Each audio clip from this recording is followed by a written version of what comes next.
ETM Hotel, Rennie Sean. Welcome in peace. My name is Sean. I'd like to thank everybody for tuning into Coffee Pot Side Research Team. This is part 5 of the legacy of Queen Nzinga. Before we get going, I do want to share a couple of video clips with everybody to let you know how we really officially got here. I want to bring you up to speed because it seems like due to the recent noise that people have forgotten how did we get here. And I wanna just plant this seed in a way that people could fully understand. Now, originally, me, Sutek, Kofi, and Chavis were not a part of a conversation that Sheffrin, Sosa, Unk, Corey, and I would say, what's the brother name? Cedric were having. We're not in a pseudo killers text group or phone call conversation. We're not in that. We were invited to the pseudo killers after Sheffrin and Kofi did a show on people's involvement um, in the conscious community. And at the end of the show, um, slavery was brought up. And they began to have a conversation. If you saw my video on the Mossy Warrior Clan YouTube channel, then you would know that I dealt with an initial claim that Sheffrin did in the video that was on the pseudo killers. Okay. He had made a claim that a particular African tribe was involved in a slave market and slave trading before the Arabs or Europeans. And then he went back to he put it on trading with North Africa where slaves were sold and so on and so forth. And he never really gave that clarity or anything like that. So what he did was really muddy the water a little bit, because in the video that I actually did, I showed and proved that Muslims was in the area, Muslim involvement was there, and they were there in 666 AD, not 700 AD. They were there in Canaan Barnu in 666 AD.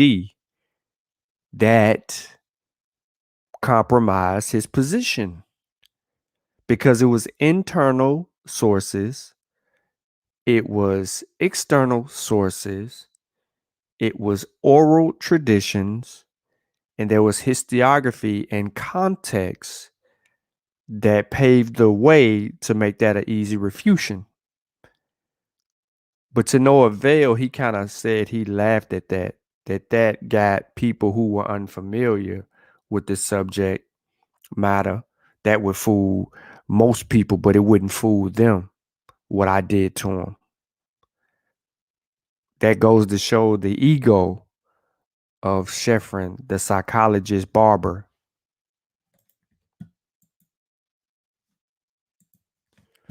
And lo and behold, he didn't even know this information. But in the same video that Kofi, Chavis, Ankh, Sutek, Sheffrin, and whoever the hell else joined the panel on that show, Sosa and so forth, the same panel, no context was ever given. But Sosa said it 5 times. He kept on saying, we got to put it in the context. We got to put it in the context. We got to put it in the context. Sosa was adamant in saying, we got to put it in the context, along with other stuff. But from that show on to all the other shows, there was never no context. As a matter of fact, Sheffrin even was like, y'all ain't doing nothing but putting things in the context. So what we're going to do while people are still funneling in or might click in to see what we're talking about and so on and so forth, we're going to visit the confusion, and I'm going to show you the damage confusion does. And then we're going to turn up. All right.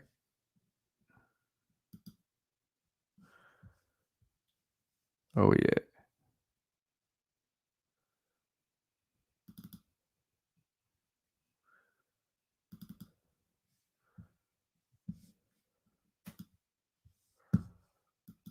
Read out. Read out. All right. Now I hear all y'all, right? And it sounds good. But the truth of the matter is, we can go directly to African nations, right? And we can see what they was doing prior to the slave trade or the transatlantic slave trade. We can go to a Central African nation. I need y'all to fully understand and comprehend what he's saying right now. This is why I stopped this. For those of you who are joining me, I need you to listen to this very clearly. Okay, this is the transitional conversation that happened at the end of Kofi and Sheffrin's show. And this is the opening statement from Sheffrin. Now, initially, before this, him and Unc had conversations, and Unc said there's no slave market or no slave trade prior to Arabs and Europeans. That was the contention. That has always been the contention. But if you go listen to the last 10 videos they did talking about this stuff, if you listen hard enough, they're going to sit here and say their point of contention has always been African involvement. No, that was not the argument. It has never been African involvement. Pre-religions, pre-Arab, pre-European, pre-Christianity, pre-Islam. So you have to deal with it. Now, from this conversation, and Nzinga gets thrown into the fire in this conversation because emotionalism occurs. But let me shut up. Let's hear it from the horse's mouth. Literally. Read out. Read out. All right. Now I hear all y'all, right? And it sounds good. But the truth of the matter is, we can go directly to African nations, right? And we can see what they was doing prior to the slave trade or the transatlantic slave trade. We can go right to a Central African nation or empire. Canaan Borno from 700 to 1300 was known as a slave economy, meaning they sold slaves from Central and West Africa to North Africans. Were they Islamic? Huh? Were they Islamic? Yeah, they were Islamic. Okay. Hold on, say it again. Wait, say it. Huh? Whoa. Say it again, Chef. Go ahead. Say it again. What happened? Canaan Borno. Canaan Borno, yeah. Mm-hmm. Who is that? That's a Central African empire, right? Okay. They came from Cameroon, right? And then their empire spread across I think Niger, parts of Algeria, from Cameroon all the way up into southern Libya, right? This is how big their empire was. And they were slaved. They one of their main exports was African slaves into North Africa. Now this was before the European, and it was before they was known as a Islamic state, right? They were still selling, back then. Now they converted to Islam later on in their history, but even from the 700s, they were known as for selling slaves. So, Okay. All right. So, ladies and gentlemen, this is why I did the video that I did on the Masi. It is true that they were not yet an Islamic state, but they were already converted to Islam. Islam was there in 666 AD, before his 700 date. This is why I said, if you didn't pay attention to what I did to him in that video, it will go over your head, and you probably would have to watch that video 2 or 3 times, because in this instance right here, scholastically, he was done. He was limited in his information. He had no command of the subject matter. And of course, he showed no actual methodology whatsoever. He Googled his way into looking for something that he could find, because what Google does, Google will look for what you ask it to look for. It's a search engine. So he looked for the earliest potential slave trading that transpired, and what he found, Canaan Barnu. What he didn't know, that Arabs had a direct route to Canaan Barnu since its early inception. What was its early inception? Way in the earlier 600s. It wasn't even known as a kingdom. It wasn't even known as a kingdom in the 700s. That's why I gave the oral tradition. That's why I said the people in Canaan, they never knew who the Safawa was, but the Arabs mentioned the Safawa in their sources, and the first mention of the Safawa was by an Arab chronicler who mentions them. See, when you understand what the definition of pseudoscience is, right? Or or pseudo history and all of that, then you could realize why I called him pseudo. Because what he did was pseudo. He half truthed it and mixed it with some falsehood intentionally. This was intentionally because Sutek asked him the question, was Islam there? And his answer was no.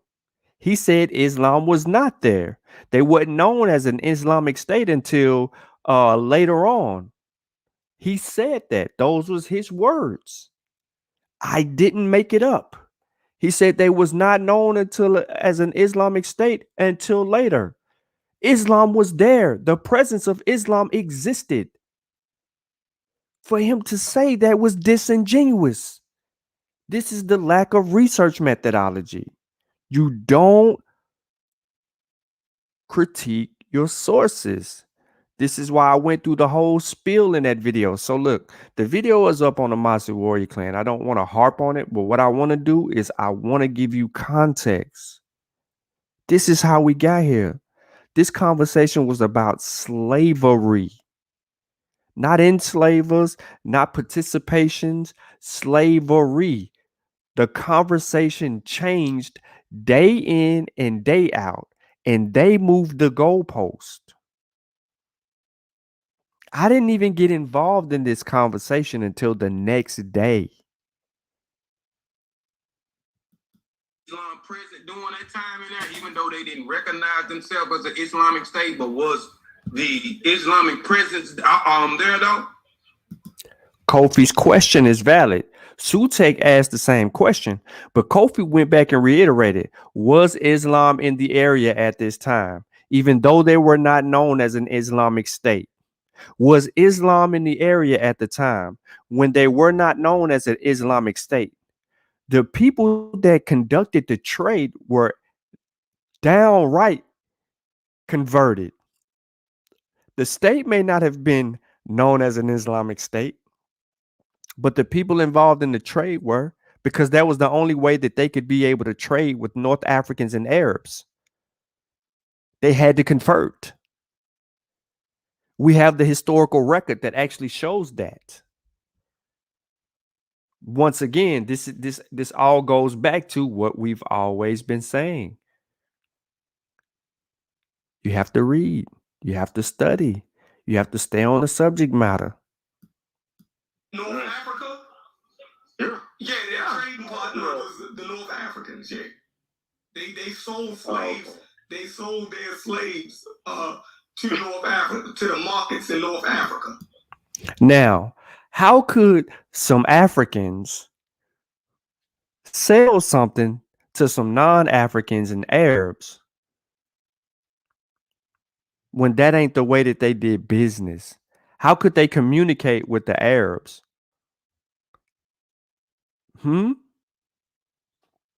What about the North Africans who looked down upon the people in the lower part of the Sudan? Canaan Barnu is down there in the land of the blacks.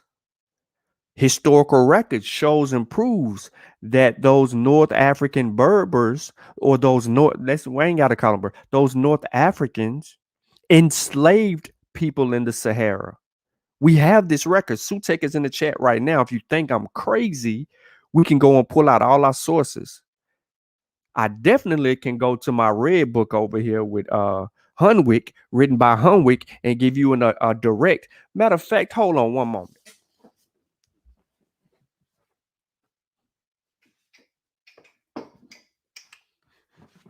Oh man, it's easy work right here. It's easy work when you read. Easy work. I spent years on this Islamic stuff. Years on it.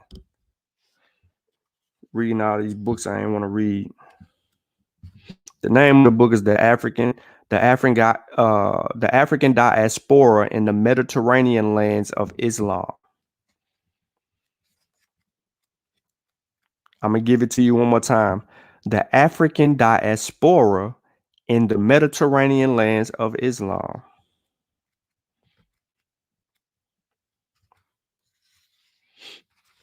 The Quran nowhere advocates to justify slavery, but the text clearly takes it for granted that slavery is a fact of life. And while it does not clearly advocate the abolition of slavery, many of the Quranic texts speak to the various ways in which slaves can be set free.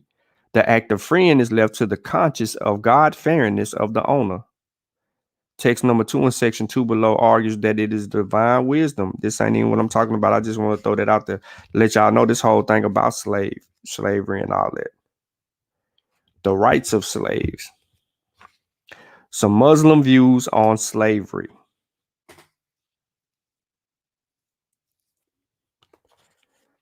Prior to the 9th century, there is no evidence of condemnation of slavery by Muslim writers, nor any attempt to justify institutions. Enslavement was considered retribution for the rejection of Islamic faith.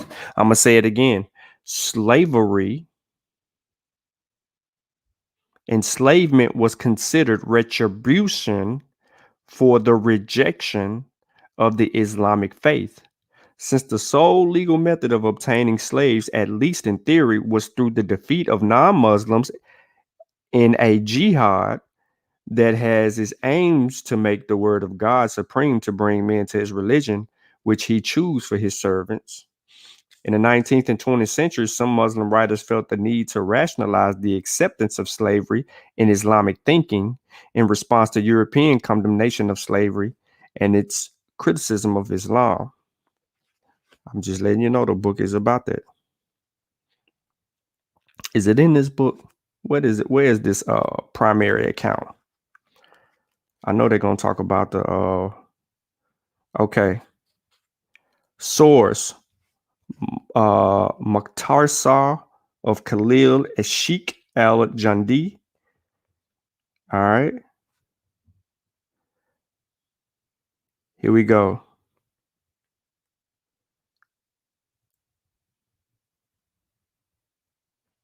Nah, this ain't the one. He talking about that. He talking about the legality of owning slaves. I don't even want to give y'all that. Sure, you gave it to him. That's what I'm saying. This is why this text so crucial. It kill out of that. Perceptions of Africans in some Arabic and Turkish writings. Okay, here we go.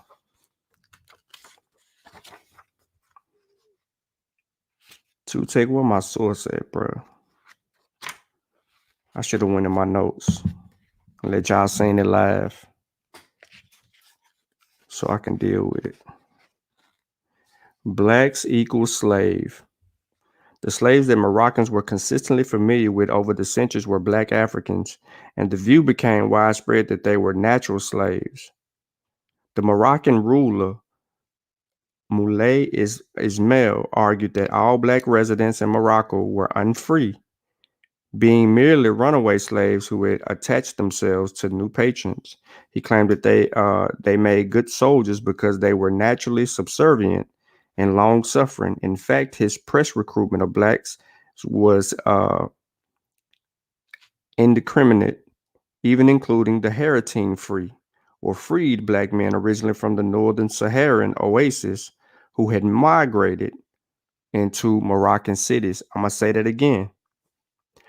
The slaves that Moroccans were consistently familiar with over the centuries were black Africans, and the view became widespread that they were natural slaves.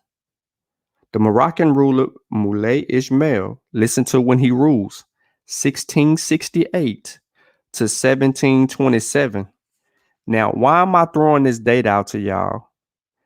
Because someone was living in 1668 that we're getting ready to talk about. Argued all the way that the blacks residents in Morocco were unfree, being merely runaway slaves who had attached themselves to new patrons. He claimed that they made good soldiers because they were naturally subservient and long-suffering. In fact, he pressed recruitment of blacks was indiscriminate, even including heritage-free or free black men originally from the northern Saharan oasis who had migrated into Morocco. The notion that black Africans were by nature slaves appears to have persisted in the popular view. In a late 19th century writer of West Africa, Muhammad el-Sanasi, Ibrahim el-Jarami, in his Tabi el-Aqdan al-Sudan reported Moroccan attitudes toward black Africans. His work is preserved in the center of Ahmad Baba's Timbuktu, MS number 1575. When I traveled to the land of the Father Maghrib, I found some of them uncouth Maghribis claiming that all the blacks, without exception, were slaves who did not deserve to be free. For how should they deserve that? Being black of skin? On this matter, they relate fantasies that have no foundation to them in the law of a natural order. As for the law, nothing came down from the lawgiver that would explain why, among all people, they should be a slave rather than others. With regard to nature, such an argument is unacceptable because the natural order rejects blacks being slaves without a compelling legal reason. An attack on racial bias in slave Morocco. I ain't even got to go there. I ain't got to continue to read that. The 19th century Turkish woman's view. They beat up on them too. See, this whole thing talk about the slave stuff. Official slave raiding in the Sudan. Oh, man. I ain't even going to give y'all that. I ain't going to give y'all that, man. The Middle Passage. The whole book ain't doing nothing but talking about caravans of slaves because it was the Arabs' way. So you telling me that, Sheffrin, you telling me that, what up, Judy? You telling me, Sheffrin, that some blacks are going to freely do business with people who already had a negative connotation toward them. They're just going to openly do business with these blacks down there. They didn't see you as Badani. They didn't see you as white. Them people in Canaan Barno, they didn't see them that way. They didn't see them as Badani, culturally or nothing. So why would they do business with them? They have negative connotations about them.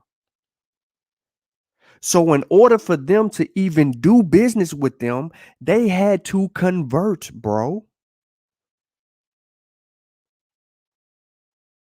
That's why what I did to you on the Masa Warrior Clan it ties it all together, is because you were so pressed to try to prove someone wrong. And then in the same video, you said, if we're wrong, just let us be wrong. Beat us upside the head if we wrong. So when you get beat upside the head, you know what you did? Oh, he ain't do nothing. I ain't responding to that. Go ahead, listen to more of the video. Come on, y'all, get in the building. Like the show, share the show. I'm going to give you the business. Hopkins and Levittson, page 236. Hold on, I'm going to get it. So, you know. So I'm asking that for a question. So there was presence, their Islamic presence was there before they established themselves as an Islamic nation. Yeah, so they know about Islam. I'm just asking the question. So what were they doing that prior to the presence of Islam? We talking because there were Islam presence there, and later on they did become an Islamic state or nation. So I'm asking, prior to Islamic presence, were they actually practicing what you're saying they're practicing as a form of enslavement? Well, all right, I can answer that. Now, we don't know for sure, right? Because they don't. We don't know for sure. So why are we talking about it? Of enslavement. Well, all right, I can answer that. Now, we don't know for sure, right? Because they don't. Okay. The history only goes to that empire. It only goes back to the 700s, right?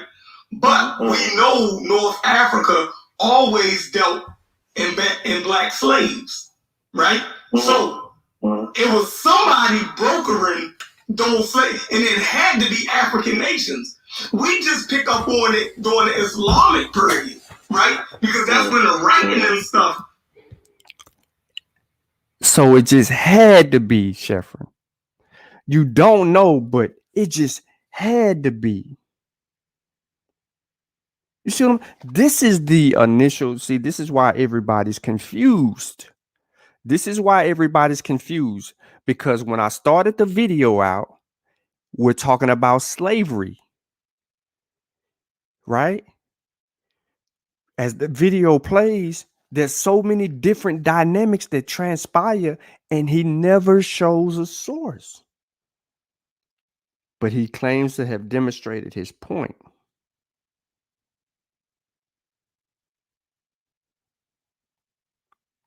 This is the problem.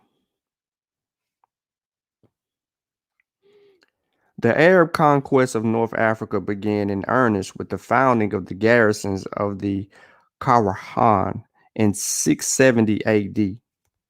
By the early years of the 8th century, a strip of territory 100 to 200 miles deep had been brought under Arab control all the way from the borders of Egypt to the Atlantic coast, with significant southerly extensions in Fezan and into the Sus region of southern Morocco.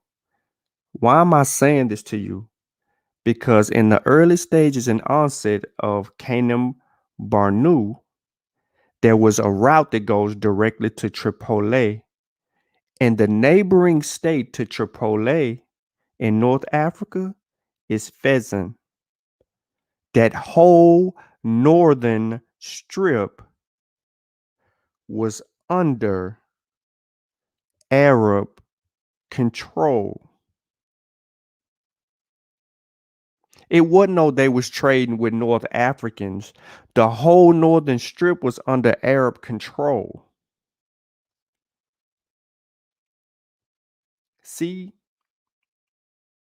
you don't want to deal with the methods. I told you once before, Sheffrin, that you should stop before you get ahead of yourself. Now, the items traded across the Sahara in both directions were many and varied. Southward went horses, rocks, cloths, both of European and North African weaved. Blanket material called Hannibal corrupted the lambdams by the Portuguese. Swords, chain mail, horse trappings, copper and brass vessels, bowls from Mameluke Egypt, turned into modern Ghana have been used as local shrine objects. Mirror scissors, needles, perfumes, paper, cowrie shells. Cowrie shells, which were used in currency in several states bordering the Sahara. Northwards went slaves, ivory, grain, goat hides, senna, and cola nuts, among other items in the tropical produce. There is little doubt, however, that it was the lure of gold that was the primary incentive for northern African merchants to undertake the perils of the Saharan crossing. El Fazari, an astronomer contemporary, characterized ancient Ghana as the land of the gold. And the gold is the latif of the subsequent Arab writing of that region. They were steadfast with that. This is why he says, we don't have any writing until gold. Now peep this. Black slaves appear in North African record as early as 826 as laborers engaged in a revolt in the Jarid area. And later in that century, the Aghlabids of Afrique used some as soldiers. In fact, slave became the second major item of commerce in the trans-Saharan trade along all routes, right down to the early years of the 20th century. Prior to the 19th century, slaves were most often bartered for bark horses in ratios of up to 15 slaves for one horse, depending on the time and the place and the age and the sex of the slave. Although horses were to be found in West Africa before the Islamic era, they were small compared to the Barbary horse, which could carry a rider wearing a chain or kilt mail, thus furnishing a war machine and a long, distant raider, both used to serving to provide yet more slaves to exchange. The slaves thus transported to North Africa were primarily used in domestic service, including concubines. The next most common usage was soldiers.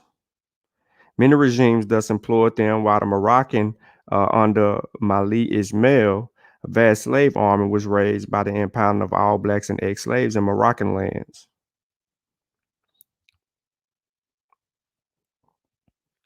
Some were re-exported prior to 1492.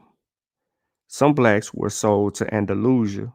From the 17th century, the trans-Saharan slave trade provided the Ottoman sultans with eunuchs to guard the harem of the Tupaki Palace, while others were sent to serve the Prophet Mosque in Medina or the Mosque of Kaaba in Mecca. In the absence of the Arab-Muslim conquest of West Africa, the way of the open political relations between the Sudanic and Mediterranean African states based on mutual interests. This was all about the Arab. You was a slave to the Arab, bro. So you telling me that you could do business with them at a time that they have reduced you to a slave? West Africa, Islam, and the Arab world. John Hunwick. That's the source for that. So let's go back and hear Sheffrin say he don't know again, but he gonna argue it. Were they actually practicing what you saying they're practicing as a form of enslavement? Well, all right, I can answer that. Now, we don't know for sure, right? Because they don't, the history only goes to that empire. It only goes back to the 700s, right? But we know North Africa always dealt in black slaves, right?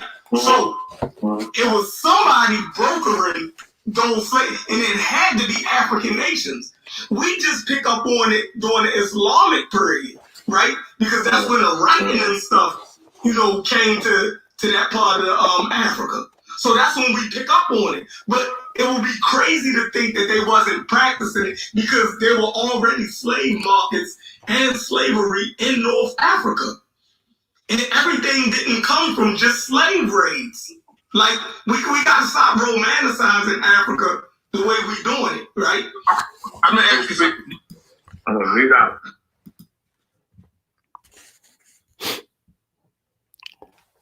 One school of thought that argued that slavery was an age-old and deep-seated practice in Africa, with Africans enslaving one another long before Europeans ever appeared on the scene between the 15th and 19th centuries, apparently originated with European slavers who were making a bid to exonerate themselves of their role in the transatlantic slave trade.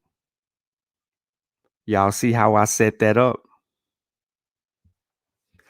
Y'all see how I set that up?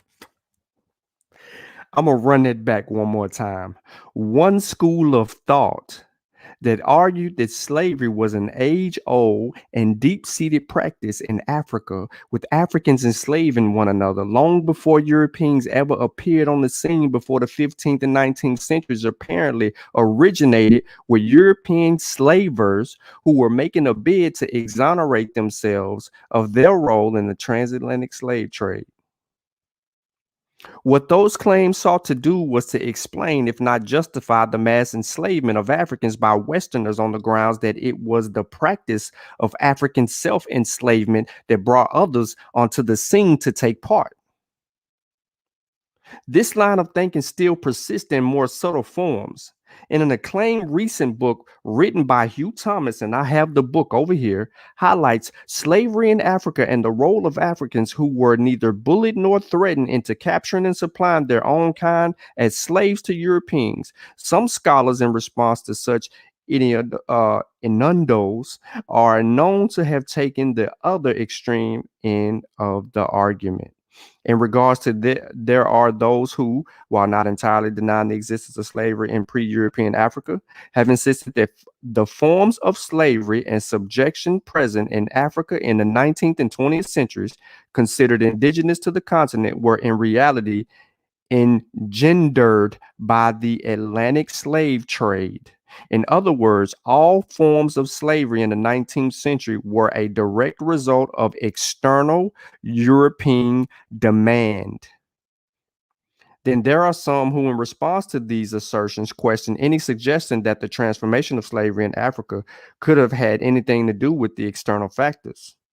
Susan Myers and Igor Kopitov opine that to see the transformation of slavery in Africa as a response to the outside stimuli is to deprive the African past of internal economic dynamism and inventiveness, entrepreneurship, and all the above, or its fundamental cultural concepts of rights and persons.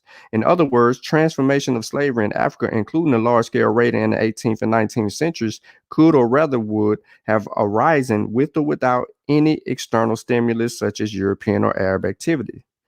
Both these positions are hardly sustainable. First of all, the argument that all forms of slavery that existed in the 19th century Africa were a direct result of the transatlantic slave trade seems to deny the historical fact that slavery in most parts of Muslim Africa, such as the Savannah Belt of West Africa and the East African coast, had little, if anything, to do with the Atlantic trade. The generalization of slavery in Africa confuses slavery in the Muslim Africa and that of the traditional African societies. The thesis of Mears and Kopitov, on the other hand, falls into the same trap. They have outlined slavery in both Muslim and non-Muslim Africa under the general theme of African slavery, the same mistake that Sheffrin makes. See, this is why I said you can't out-research me, brother. I spend years into the subject matter. I have the books. It's not about ego with me, bro. I try to give I try to listen. I try to give this to the people the way that it needs to be given. I don't romanticize history. I give it the way it's supposed to in historical context. This is why I'm always prepared for certain arguments that people love to have and that wonder, and y'all think that I'm thinking I'm a know-it-all. No. I'm going to out-research you. I'm going to out-read you. I'm going to out-study you. I'm going to outdo anything that you think that you're going to do to get to something.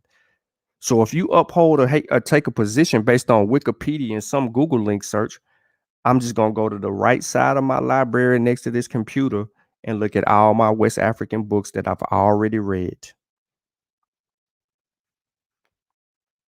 See, the book that I'm reading from right now is The Legacy of Arab Islam in Africa by Azuma.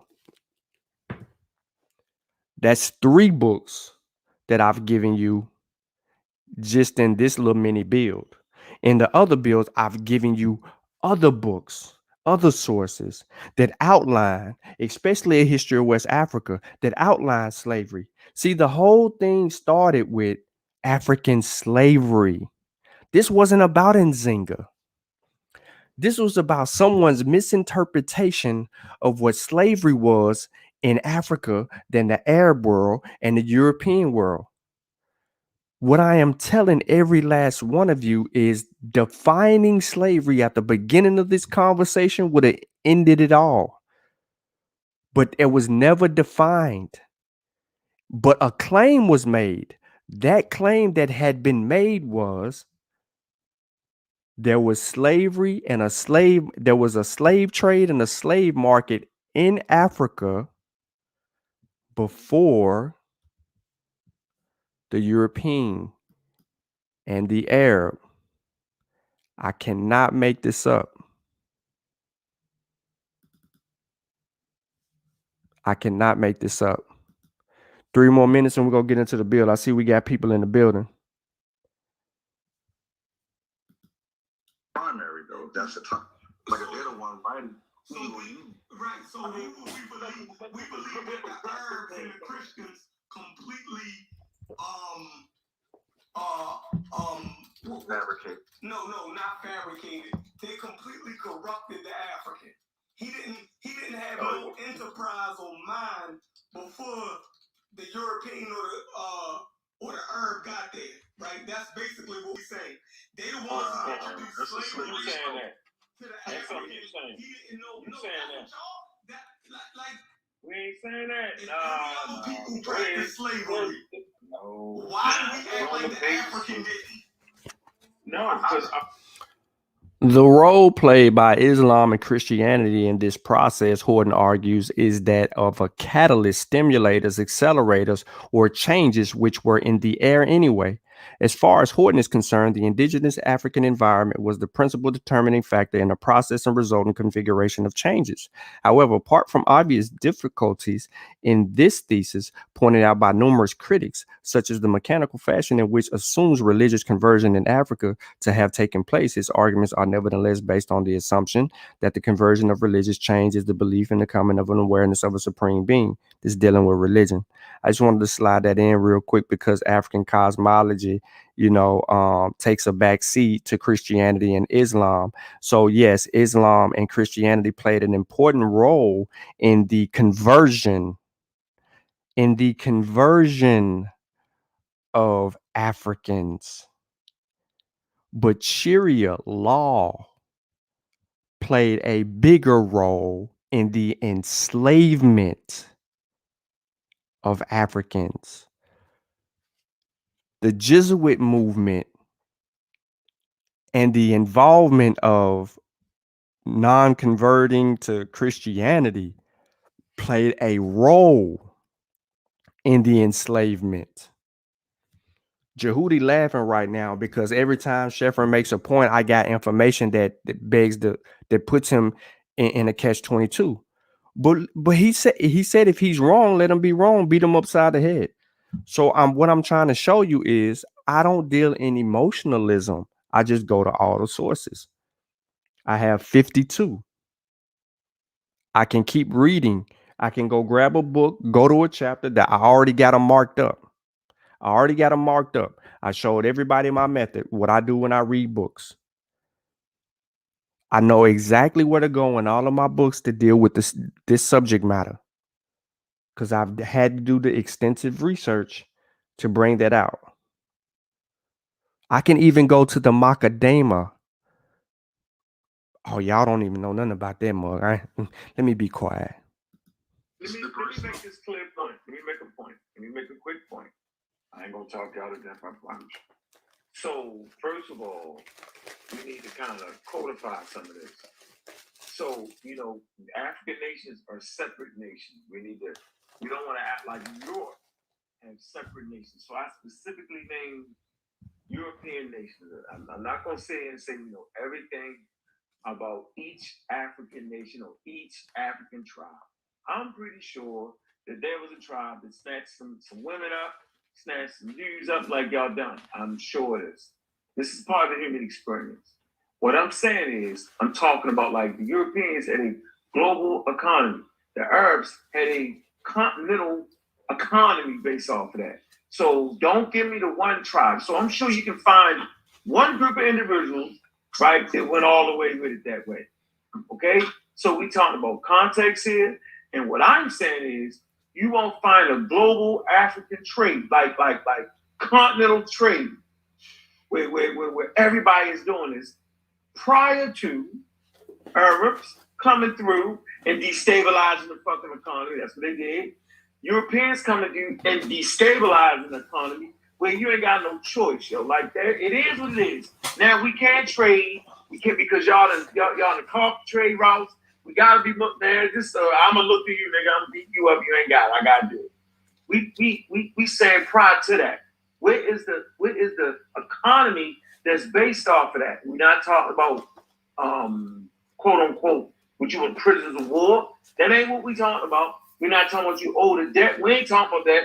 We ain't talking about you to rape somebody's child or kill somebody wrongly. We ain't talking about that. Y'all know what we talking about. Let me hear that. Because it's easy. Let me hear it. I'm lost at this point.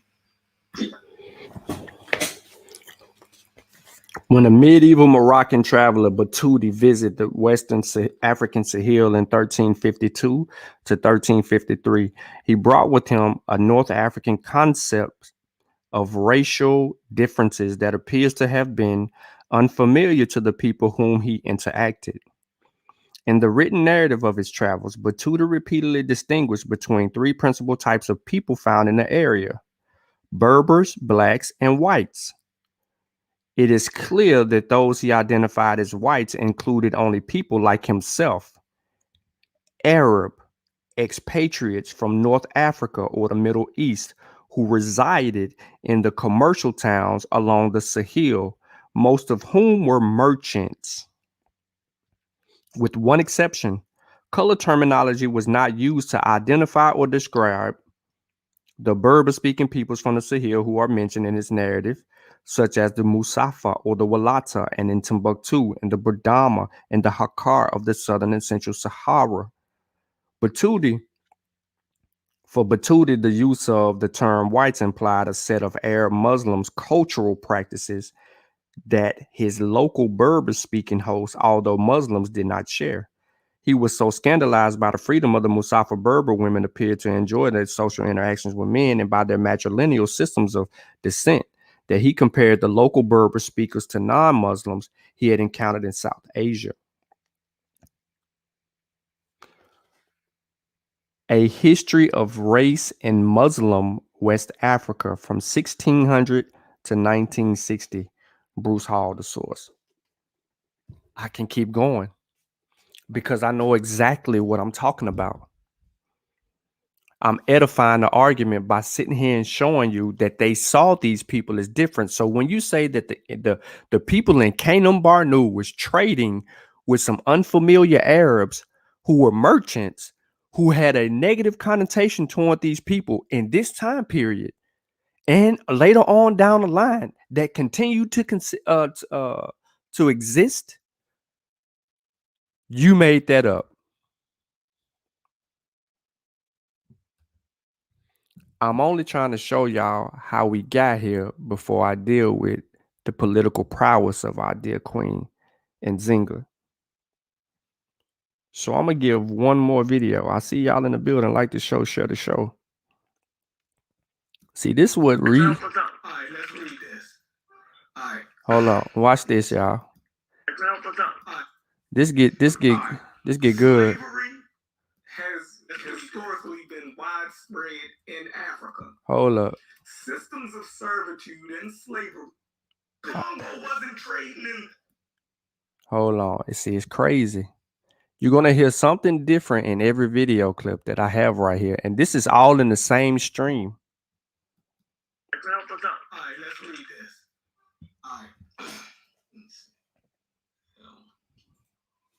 All right.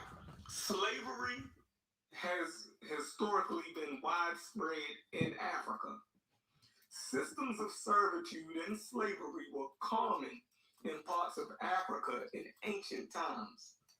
as they were in much of the rest of the ancient world. When the trans-Saharan slave trade, Indian Ocean slave trade, and Atlantic slave trade, which started in the 16th century, began, many of the pre-existing local African slave systems began supplying captives for slave markets outside of Africa. Period. Let's run it back, cause he reading a wiki article, right? He reading a wiki article, but watch his emphasis after that. All right, let's read this.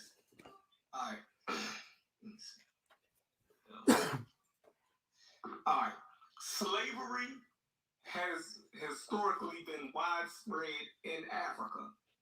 Systems of servitude and slavery were common in parts of Africa in ancient times, as they were in much of the rest of the ancient world. When the trans-Saharan slave trade, Indian Ocean slave trade, and Atlantic slave trade, which started in the 16th century, began, many of the pre-existing local African slave systems began supplying captives for slave markets outside of Africa. Period. Meaning slavery was already going on in Africa, right? There was already slave markets in Africa. They just start supplying those. Markets for Go ahead. Now, everybody, okay? Y'all thought I was crazy, because in the very first video I ever did in regarding this subject matter a week ago, I specifically told y'all that the boy said that there was slave markets before Europeans and before Arabs. He's saying that there was already slavery and slave markets. We don't even see that. This ain't even saying that. In the relevant literature, African slavery is categorized into indigenous slavery and export slavery, depending on whether or not slaves were traded beyond the continent. Slavery in historical Africa was practiced in many different forms. You had debtor slavery, enslavement of war captives, military slavery, slavery for prostitution, enslavement of criminals were all practiced in the various parts of Africa. Slavery for domestic and court purposes was widespread throughout Africa. Plantation slavery also occurred primarily on the eastern coast of Africa and in parts of West Africa. The importance of domestic plantation slavery increased during the 19th century due to the abolition of the Atlantic slave trade. Many African states depended on the international slave trade, reoriented their economies toward legitimate commerce worked by slave labor. As you can see in context, that has chattel slavery, domestic service, pawnship, and everything. So this is why it's very important for us to define slavery. How did the Africans define slavery? And we did that. That is why in the same video that I did last week, I started off defining slavery. Because this ain't the way that the Africans define slavery.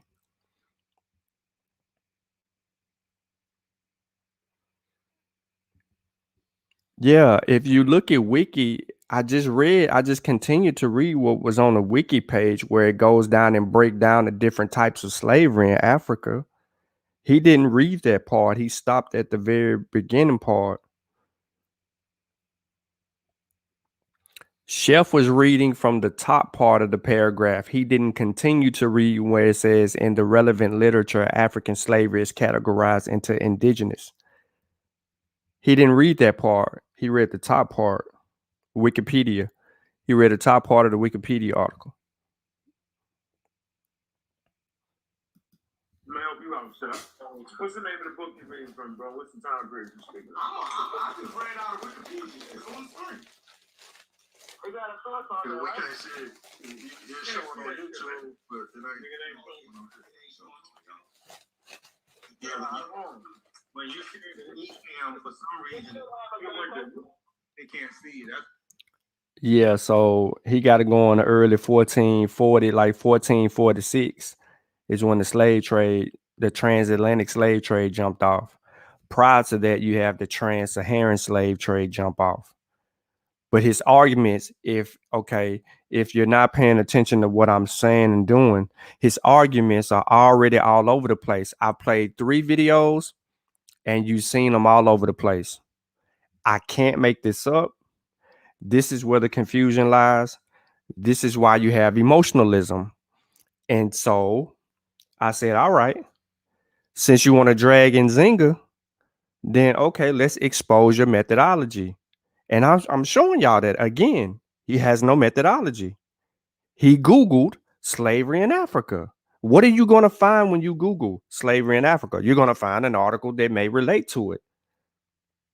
But he still doesn't define it because the author of this is Justin Jennings.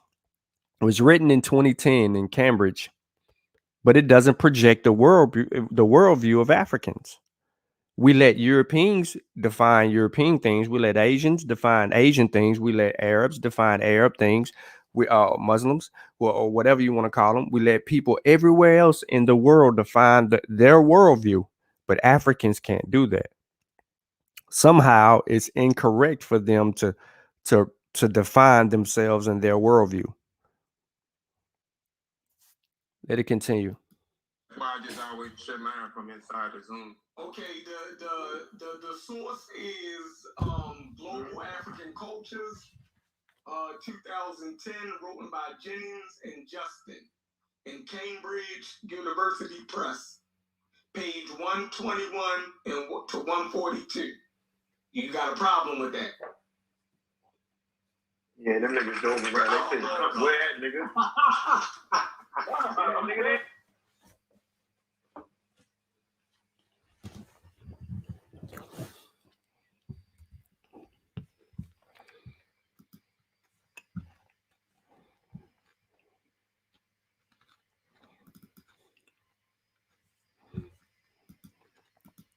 Congo wasn't trading in slaves before they converted to Christianity. oh, so they was But they was trading. Yeah, they was trading. It's like before they converted to Christianity. Of course they were trading before. Huh? Trading, but they Of course they were trading before, Kofi. Now we're not gonna argue that, bro. We know they were trading That's before. the point. That's the point. No, just because you trade don't mean you trade human bodies, though. No, I said no. I specifically said they were trading slaves. They were trading slaves. What part? Like, why y'all acting like servitude is not slavery? So now we're looking for a slave trade before the Arabs and before the Europeans. We're looking for Africans trading Africans. We're looking for a slave market. You've heard Sheffrin say this many times. He said, Africans selling Africans. So we're looking for trade. And then he says, there was a slave market in 2 videos ago. See, this is what I'm trying to tell everybody. Now, if you listened to all the other videos, they don't make sense because this is the initial video that started it all. I have clipped up the initial video where all the smoke comes from. All the smoke. Nah, you can't take it back. I see what you said. So now you're completely confused at this point. You're completely confused at this point because he said there's a slave trade and slave markets before Europeans and Arabs, and he's doubling down on that. But he told you 2 videos ago also that he's not sure. He don't know. And Unc said, well, why are you saying it? And Kofi says, yeah, so why are you saying it if you don't know?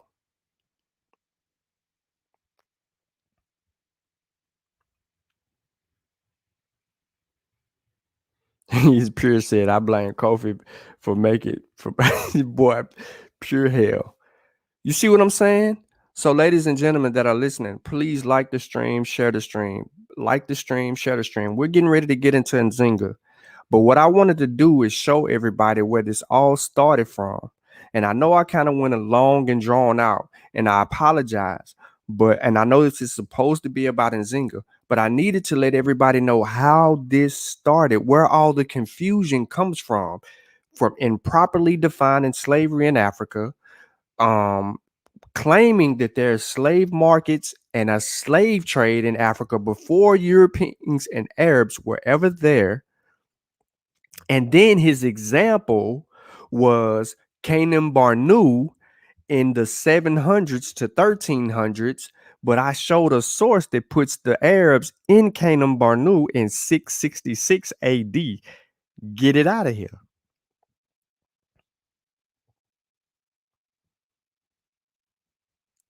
And this is merely the ignorance that has been projected on our people. So hell, Nunu, I know you're still in the chat. So when I asked you the other day in Dr. Ma'ar's chat, when you said that you're learning, and I rightfully asked you, learning what are you learning in the midst of all of this? I was seriously being genuine, because how could we learn anything and they all over the place? They're all over the place, making all the noise. What? And Corey, yeah, I want to know what Sean. No, you don't. You don't want to know what I'm talking about. You know why you don't want to know what I'm talking about? Because you don't even have the patience enough to sit there and learn, bro. You don't want to learn. You have your worldview. Your mind's already made up, Corey. How can someone educate you on something and your mind's already made up, bro? You made your mind up. Y'all belittled this woman. You talk crap about her, disrespected her, call out her name, did all these other things. And then that's when I said, oh, it's personal. Now it's personal. And I still will go out to eat with you, sit down and talk to you. You need me to do something for you, I'm going to do that. But I'm just not going to involve myself around y'all energy. It's when it comes to this information, it's questionable. I'm not telling no one else what to do. I'm just saying, me, Sean, I'm going to try to stay away from the noise, because that ain't how scholarship is done. If you got a mass of people and you're trying to educate these people, we have to do it in context, historical context. We have to be as accurate as possible. We can't generalize, overgeneralize, and emotionalize the conversations about history. No, I don't do the same. Nothing. I source up. I can put the link in the chat and you can come on here and prove your point, homie. Anytime I position and pitch anything that got to do with information, I don't never give my opinion. I always source up. I don't misguide, mislead, overgeneralize, and none of that. Demonstration be conversation.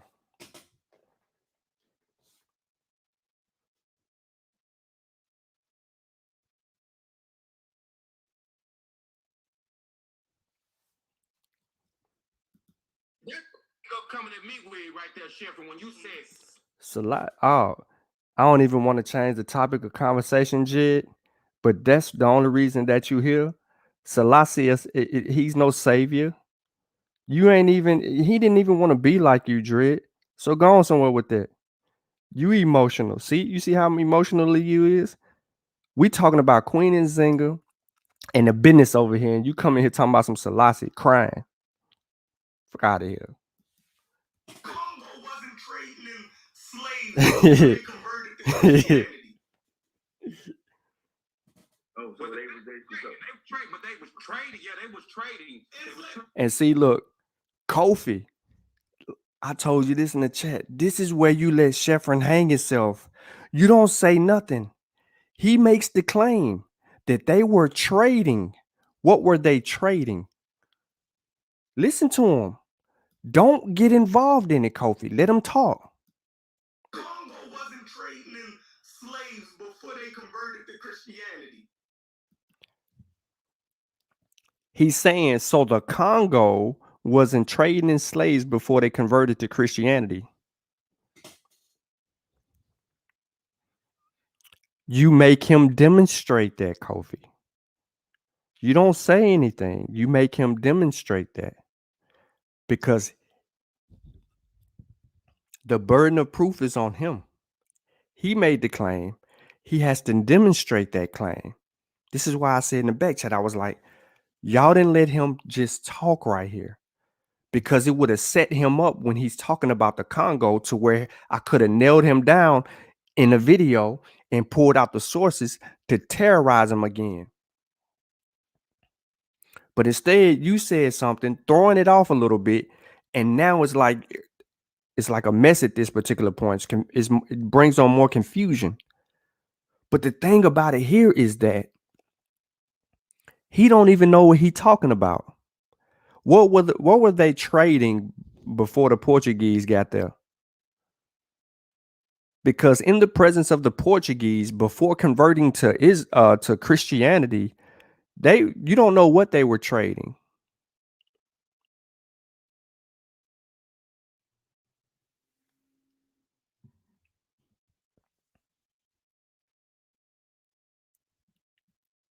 So that was another video. Now, do y'all listen? If y'all are following me, I've showed you 4 videos. I'm gonna show you one more, and then we're gonna get into Nzinga. But this conversation is all over the place. It went from Africans in Canaan Barno trading with North African people, a slave market, a slave trade before Europeans and Arabs. Then it went to the Congo. I mean, then he went to a wiki article. Then he goes into the Congo. It's all over the place. How, Sway? You know, we like to talk about slavery, but you would always have to define what slavery is. And just hearing that word, you think, well, okay, you think about the Christians enslaving the Africans. And you do a little more research, and you think about the Muslims enslaving the Africans, right? But then you did a little more research, and then you understand that the Romans enslaved people, and then the Greeks enslaved people. And then you try to go a little step too far, and you start to talk about Egypt enslaving people. The point I want to make tonight is that slavery requires a slave economy. That's vital to understand that. Meaning your income, your social structure depends on monies brought in by bringing in humans and working the shit out of them for free, by enslaving their progeny. This is a slave economy. You do not find a slave economy in Africa. And I ask people, you'll go find that slave economy. They're going to talk around it. They're going to do all of that. But they will not find African nations, watch this, with a slave economy by themselves. No Muslims, no Greeks, no Romans, no none of that. An actual functioning, meaning our whole economy depends on trafficking human beings. And I like to qualify this with at first. At first? Right? So at first. That's important. Because if we don't bring that in there, right? If we don't put it in context, we'll be no better than the Christians. Because the Christians say, well, you know them Africans enslaved themselves too, you know. Right? It's if we was all get along gang. As if you was coming from the same nations. Or as if we was actually enslaving our brothers. We had prisoners of war. So you just right? We had what you would call servitude. Let me just make my point. We had servitude, right? There is no African monarchs in Europe when they was planning the transcontinental slave trade. There is no African monarchs, right, in Arabia when they was planning the Arabian slave trade. And that's just my open statement to get the people started. So let's get the other side in here real quick. Sosa or Chef, y'all can hear because I got my backup tonight. So this is proof positive that I'm showing you right here that this conversation about slavery in Africa this conversation existed before Chavis, Kofi, and Sutek joined this discussion. It started outside. And Nzinga gets pulled into this during an emotional rant by Sheffrin. And here we are. She's a B, she's an H, she's what else is she? What else they say she was? They challenged her sexuality, said she was masculine.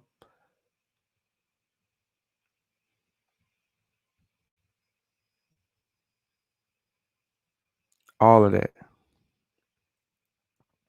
By the way, Jed, I always read the footnotes. So you ain't got to worry about me. I read the whole book from cover to cover. That's how I catch you and all the pseudos you be talking to.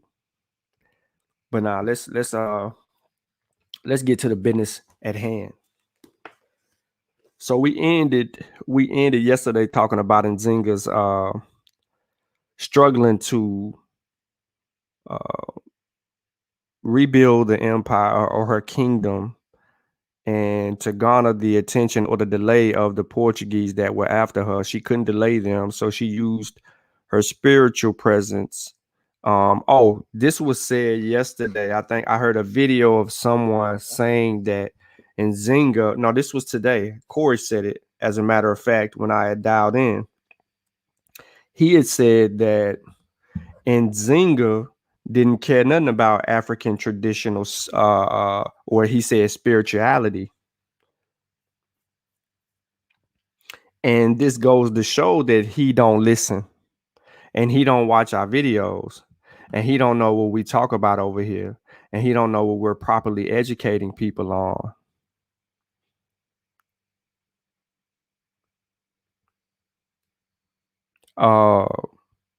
They just merely rant. So leadership and spirituality is a section about how Nzinga connects with her people.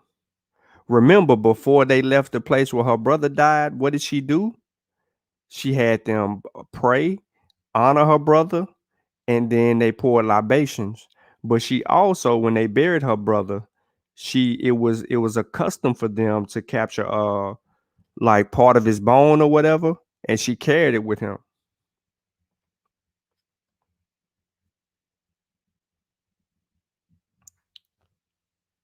So when he said all of that about her practices, she was well entrenched into it. And we dealt with it in part 4. In part 4 of the video, we got specifically among the Mbandu traditions. Nzinga attempted to demonstrate her familiarity with Mbandu traditions. Began in the earnest with her brother's death in 1624, when she organized an elaborate funeral for him in Kadongo Island that included the ritual sacrifice of a number of servants who would accompany him in the land of the ancestors.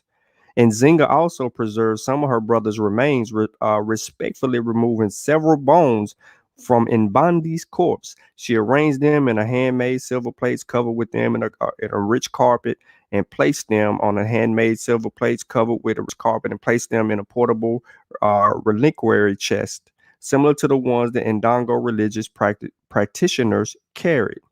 With this act, Nzinga made the Masit the vocal point of the veneration that in time would be associated with rituals involving human sacrifices, light vessels, incest, and like.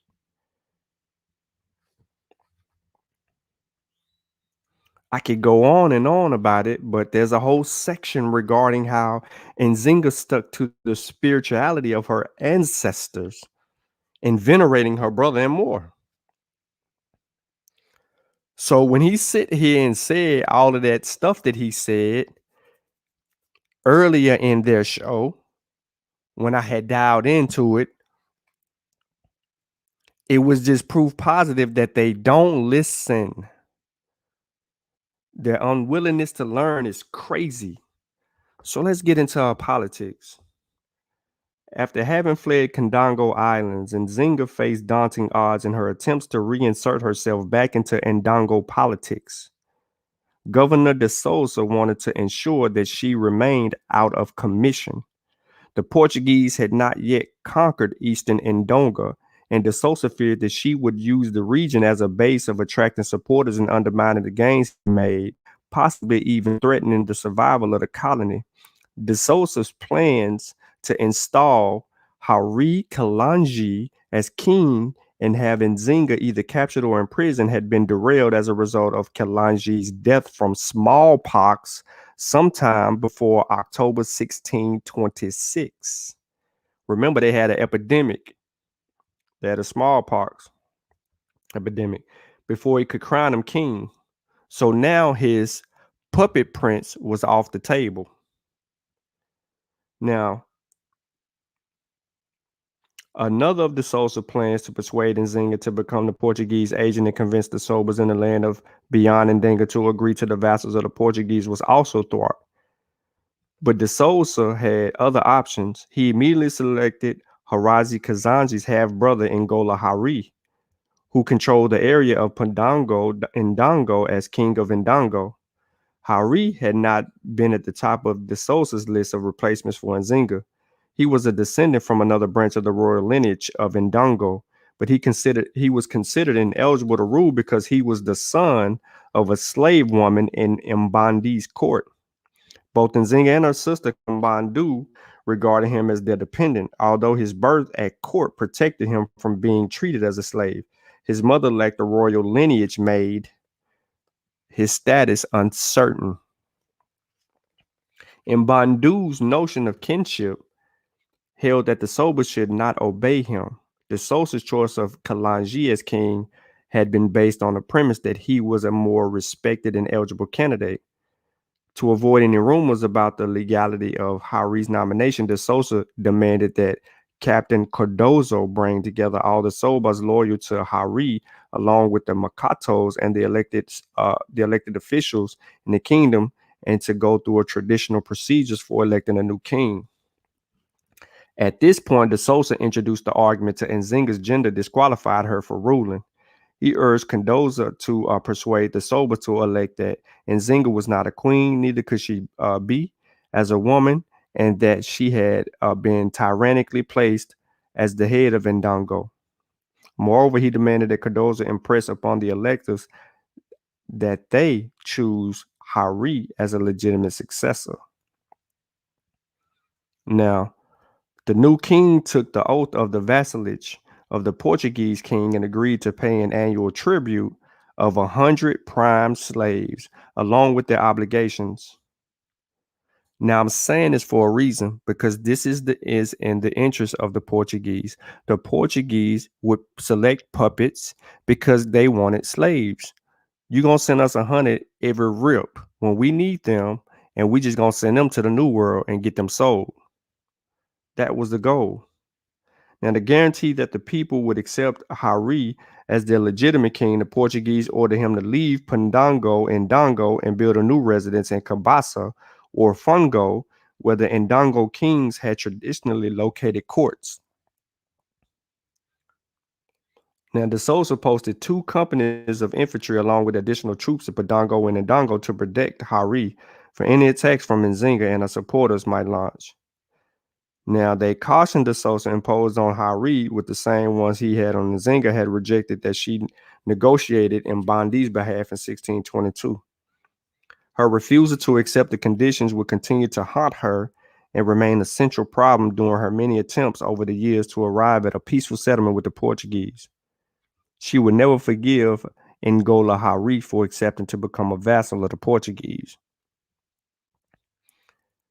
In the months before Hari's election, the Portuguese under Cardoso made valiant but ultimately unsuccessful efforts to pursue and capture Nzinga. She managed to evade capture throughout a combination of resourcefulness and political connections. The first 4 days after she escaped from Kendongo Islands were harrowing. Cardozo had sent 80 cavalry and foot soldiers in hot pursuit to Nzinga's entourage, which included her relatives, closest officials, supporters, and slaves who had escaped the islands. Every time you hear the word slave and associated with Nzinga, remember it's the Portuguese calling them slaves. These people were her people. They were not seen as no slaves. During the trek, Nzinga abandoned many of the slaves who had escaped with her. This was a brilliant tactical maneuver because the Portuguese prioritized rounding up the slaves over following Nzinga. She gained time.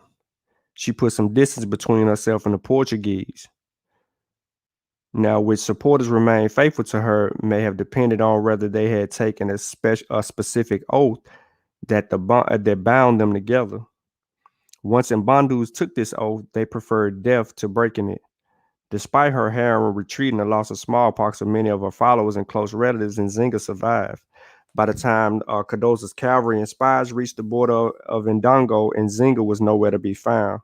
Some reports blamed the Mbangala Casa for allowing her to pass safely through the camp, while others noted that he had refused to help her. Which version of this is true or false, we don't know. Nzinga's popularity grew during her extraordinary flight. She was able to persuade and many reluctant Sobas in each Ndongo and the neighboring kingdoms to join her and keep her whereabouts secret. They did so. During the search for Nzinga, Cardozo set a place up propaganda machine, sending out messages and spies to eastern Ndongo to praise Angola Hari. They pointed out to the Sobas and their people that had his election would been legitimate, that he would bring him the material benefits to them after he was crowned king. So the Portuguese began to continue to play this mind game with her, trying to call her out, this time using Hari as a ploy for her to show her face. So while Sosa and Cardozo and his agents were searching for her, for Nzinga, and planning on the Hari's election, Nzinga was fighting her way through Malemba. She did find temporary refuge at Kabasa base. She would not have stayed long in the vicinity of the Colombo. She did not trust her safety to Casa, whom she had betrayed in the past. So she dipped from them. Nzinga managed to evade them and took refuge in some dense woods beyond Malemba. Even here, she was not safe.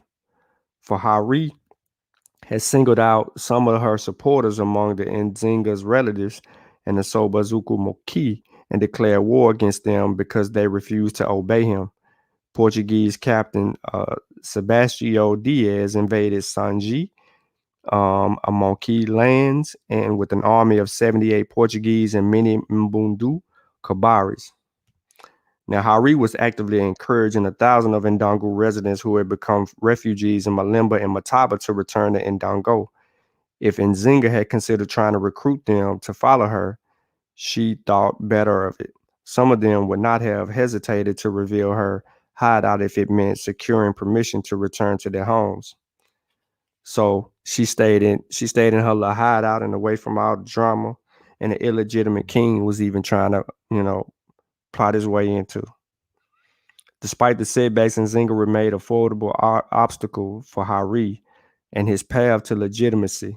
As long as she's surviving, he can't ever be the king, pretty much.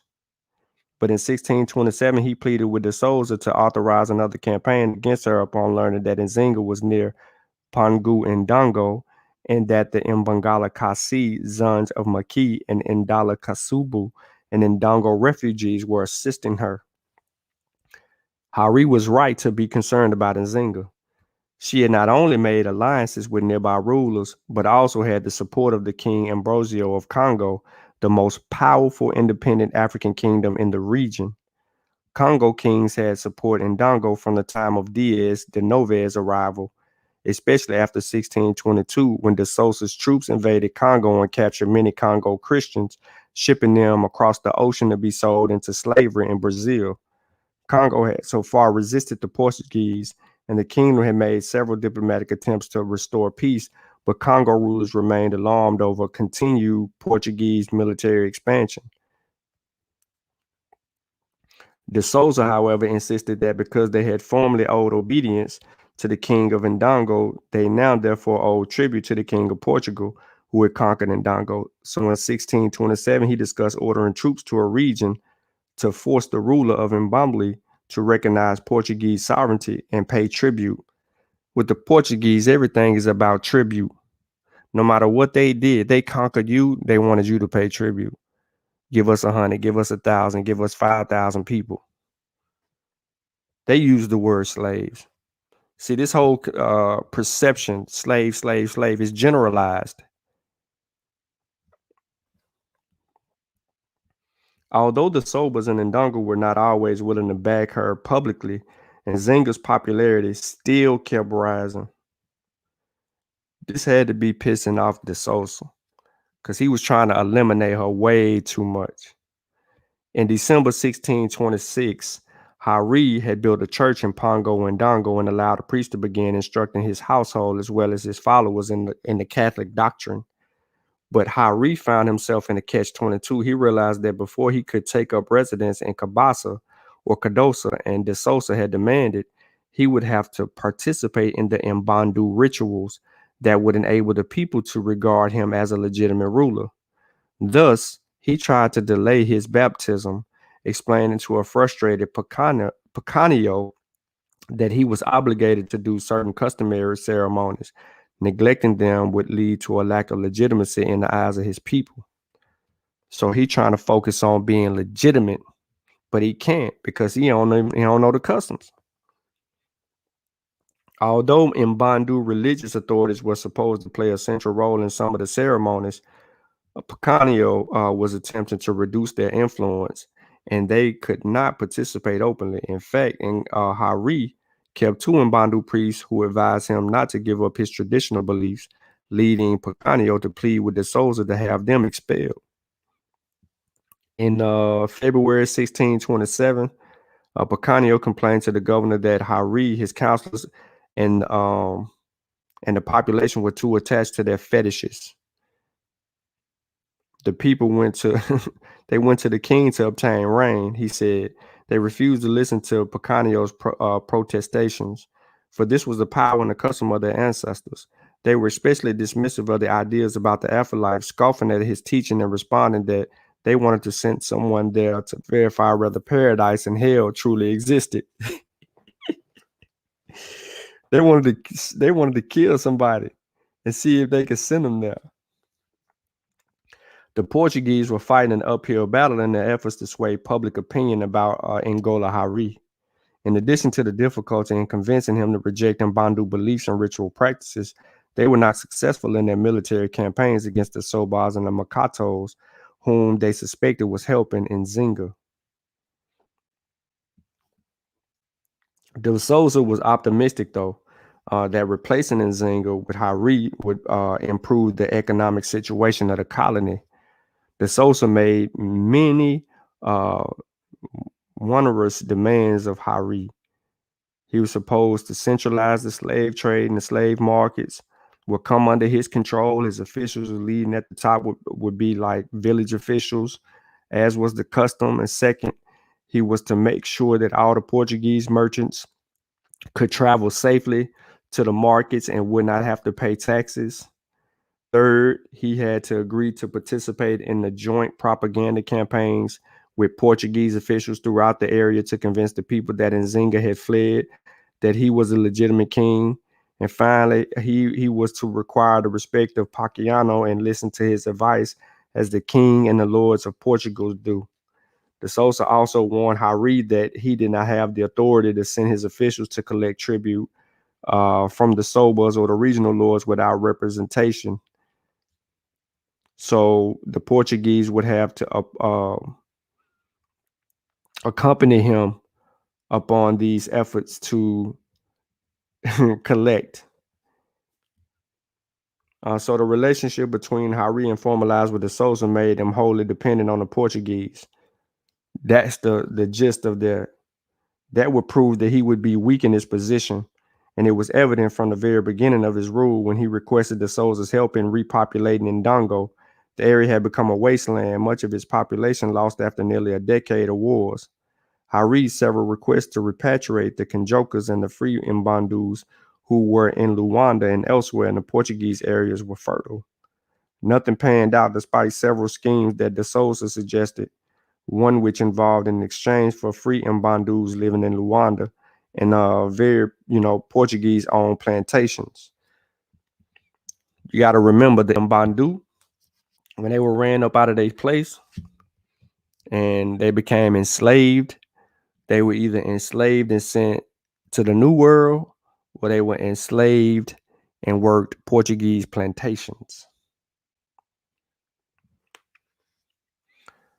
So that sparks for a conundrum.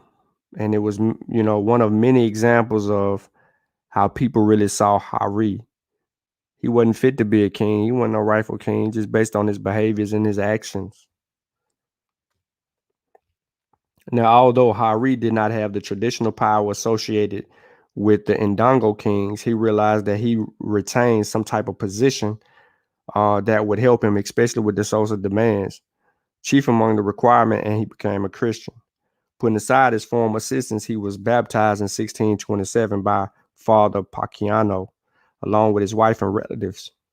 Crazy. Now, the fears of Hari and the Portuguese about Nzinga's resurgence realized in 1627, when Nzinga started reaching out to some of her old allies in an attempt to reform her base and support. De Souza first heard of her activity in March when news reached him that Nzinga had sent 2 low-level representatives from Tunda, where she was temporarily based, to Kissam, a salt-producing province that had formerly been a major source of revenue for Ndongo, but had resisted Portuguese rule. A few months later, in September, Nzinga decided to make her way to the frontier of Ndongo to test the waters. Arriving there with the Mbangala Kasa, with whom she was temporarily on better terms with, she attempted to reconstitute her base. She soon discovered, however, that the political environment had shifted dramatically in favor of the Portuguese, albeit not toward Hari. As a result of Cardozo and Diaz's successful military operations, many Sobas and nominally independent regional powers in the large area stretching from the southern border of the Congo to eastern of the frontier of Ndongo and the lands of the Kwaza River had either accepted terms of vassalage or agreed to be allies of the Portuguese. Despite the fact that they had previously been sympathetic to Nzinga and had joined in her rebellion. So everybody now working with the Portuguese. Nzinga's still on the run. She's not involved in any transatlantic slave trade. She ain't trading slaves. She ain't doing nothing. She's trying to revitalize her base and strike up arms so she can reclaim her kinship.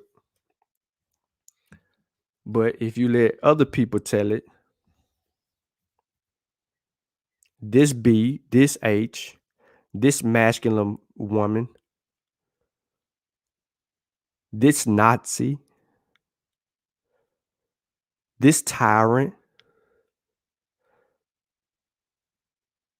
this trash, she sold slaves.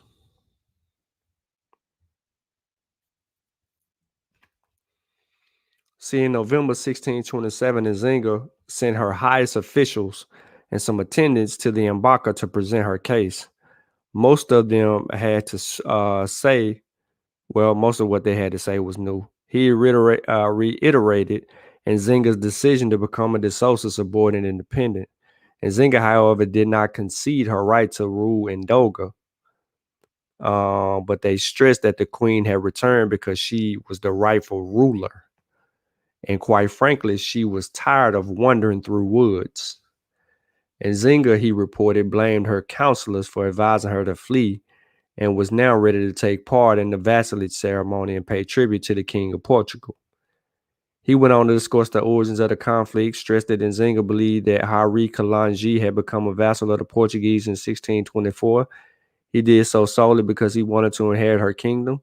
He also noted that Hari, whom the Portuguese has elected, was lying when he said that she had returned to begin a war. How could this be, since she did not have any enemies in Ndongo? They were all her dependents. In conclusion, the Mwali Lumbo indicated that Nzinga was ready to reopen the slave market. Remember, the slave market was shut down.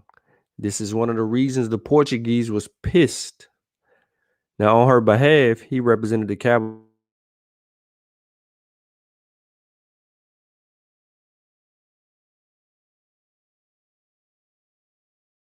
He had a cattle tribute to the Portuguese king of Nzinga and castle. So now she's playing along. She handing over people to him and cattle too, as a tribute to try to win him over. She's bribing him. But the Portuguese rebuked her bribes. They didn't want to take anything from Nzinga.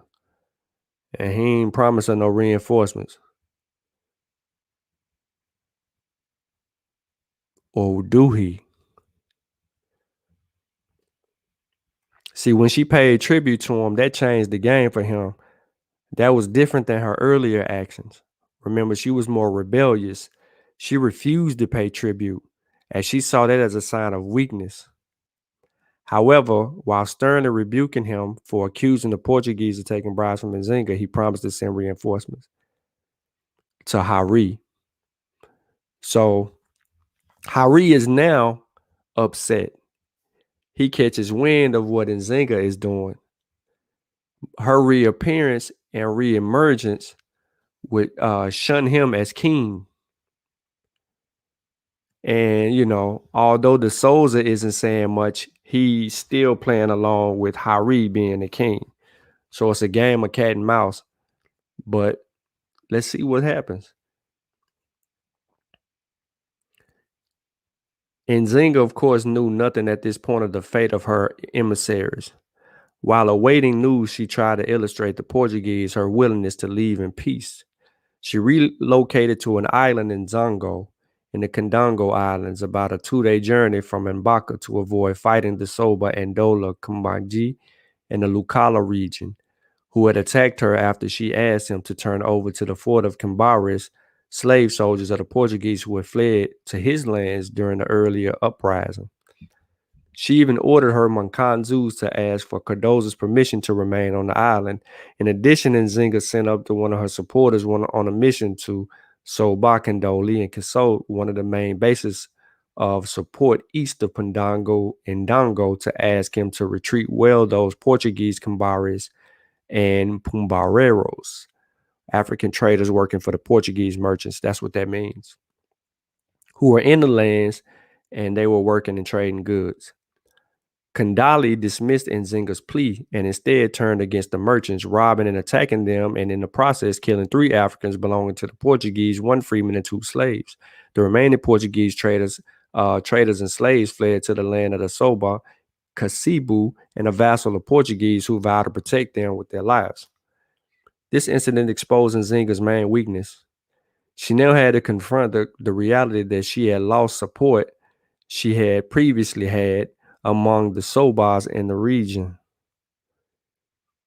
Stung by this realization, Nzinga went into a severe depression, locking herself in a room and refusing to speak to anyone. It was in this state, from her location on different island in Kwanzaa River, that she dispatched 2 more envoys to Mboka to tell the Sosa that she was not responsible for Kandoli had done in Kisos. And to convince the Sosa of her sincerity, she requested when the envoys arrived, they were to undergo a brutal trial called Kalambu, in which a hot knife was placed on the skin of the oath taker. If not wound was detected, the person was considered to have spoken truthfully. When no word came from her messengers, Nzinga, not knowing that their fate had been sealed, became desperate and sent her personal secretary to the fort on January 4th in 1628. He wasn't allowed to cross in the Kwanzaa River. However, he was blocked by the Soba, who had declared support for Angola Hari, and Nzinga was effectively isolated on the island. In the meantime, Nzinga's 2 envoys underwent the ordeal at the fort. They defended their queen and protested her innocence, denying she had ordered the murder, the capture of the Kambaris and the Pumbaros and the Kisos, or confiscated the merchant goods. But these legal procedures were just for show. De Souza had already made up his mind that Nzinga officials were spying on him, and he discounted the results of the ordeal. De Souza ordered a military tribunal to gather the Luanda to begin formal proceedings against Mwani Lumbo. The tribunal convicted him of spying, of carrying false messages from Nzinga, and indeed of her responsibility for almost all of Nzinga's actions, including joining forces with the Imbalakasa. Yeah, so they beheaded him. They cut his head off. Now, before carrying out the sentences, the captain general and other Portuguese military brass at Mbaku tortured Mbambi Bobo and 2 Makanzus. Under duress, the Mwambi Labobo provided details of how Nzinga had succeeded in returning to Ndongo. He continued on how the Nzinga had succeeded and just kept giving up all the information at this point, trying to protect itself. But she was genuinely interested in making peace. He kept telling them that she was being genuine. So their confessions didn't save them at all.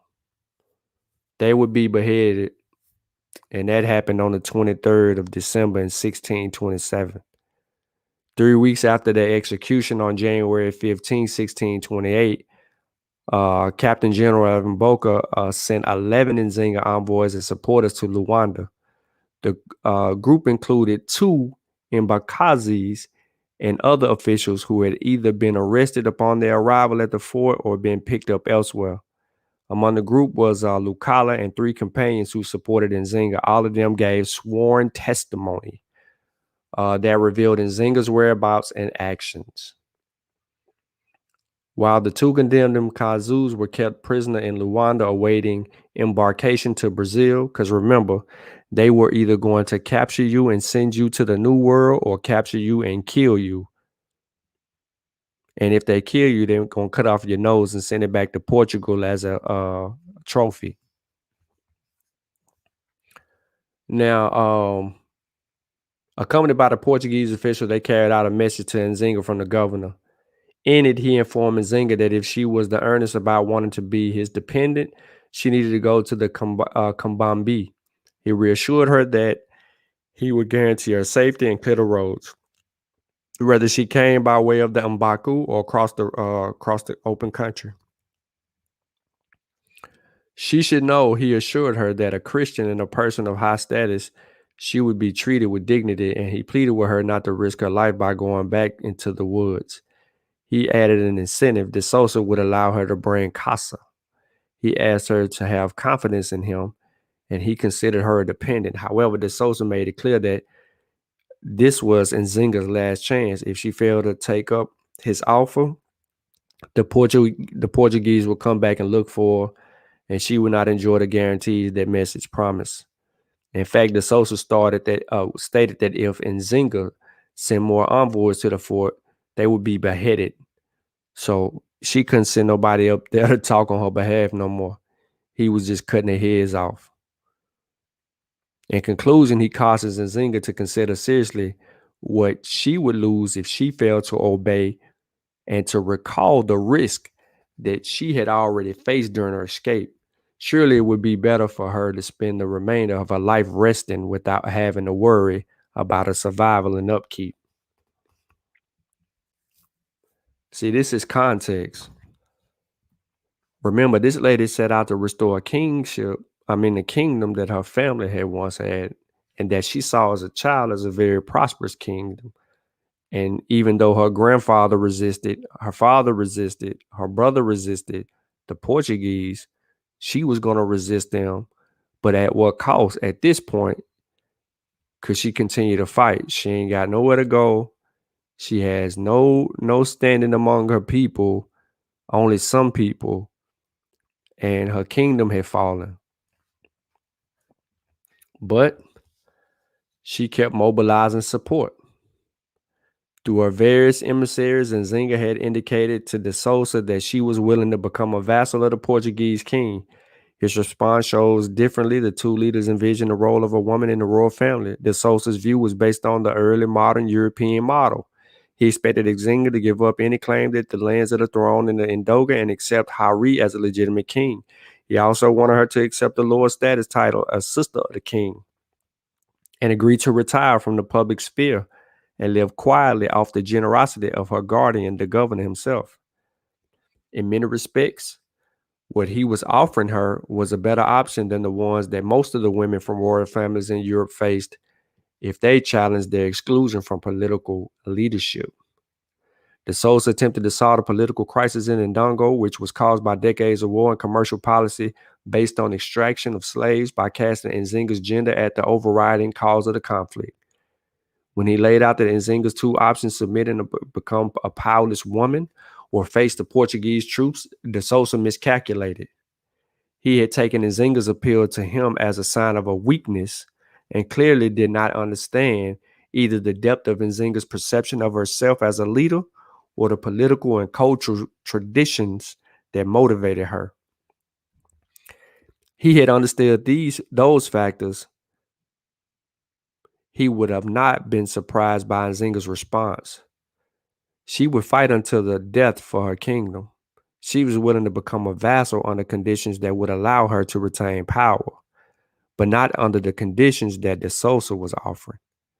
In the meantime, in December 1626 to March 1628, Nzinga had begun an intensive campaign to recruit Sobers to her cause. Even as envoys that De Souza had sent making their way with her, his message, De Souza was not waiting for her response from her. He was ready, preparing for a new campaign. His first priority was to make sure that Nzinga would not consolidate her position in the Ndongo Island or in the region of Ndongo and Mataba. He faced the recruiting problems that Sobers were still refusing to accept Hari as their legitimate leader. Even those who had reluctantly supported him at first were simply ignoring his orders to bring men and supplies in the new campaign against Nzinga. Once again, Hari demands of the Soba had affected undermining their support for him. When Nzinga arrived in the island of Ndala, Kasumbu, and Matabo, where many of the Ndongo Sobas and their people had been taking refuge, they welcomed her, and she was soon able to establish a war camp in the region. Nzinga's popularity grew. Still in contrast with contempt with both the Portuguese and the Ndongus regarding Hari, and Hari was in a pitiable situation.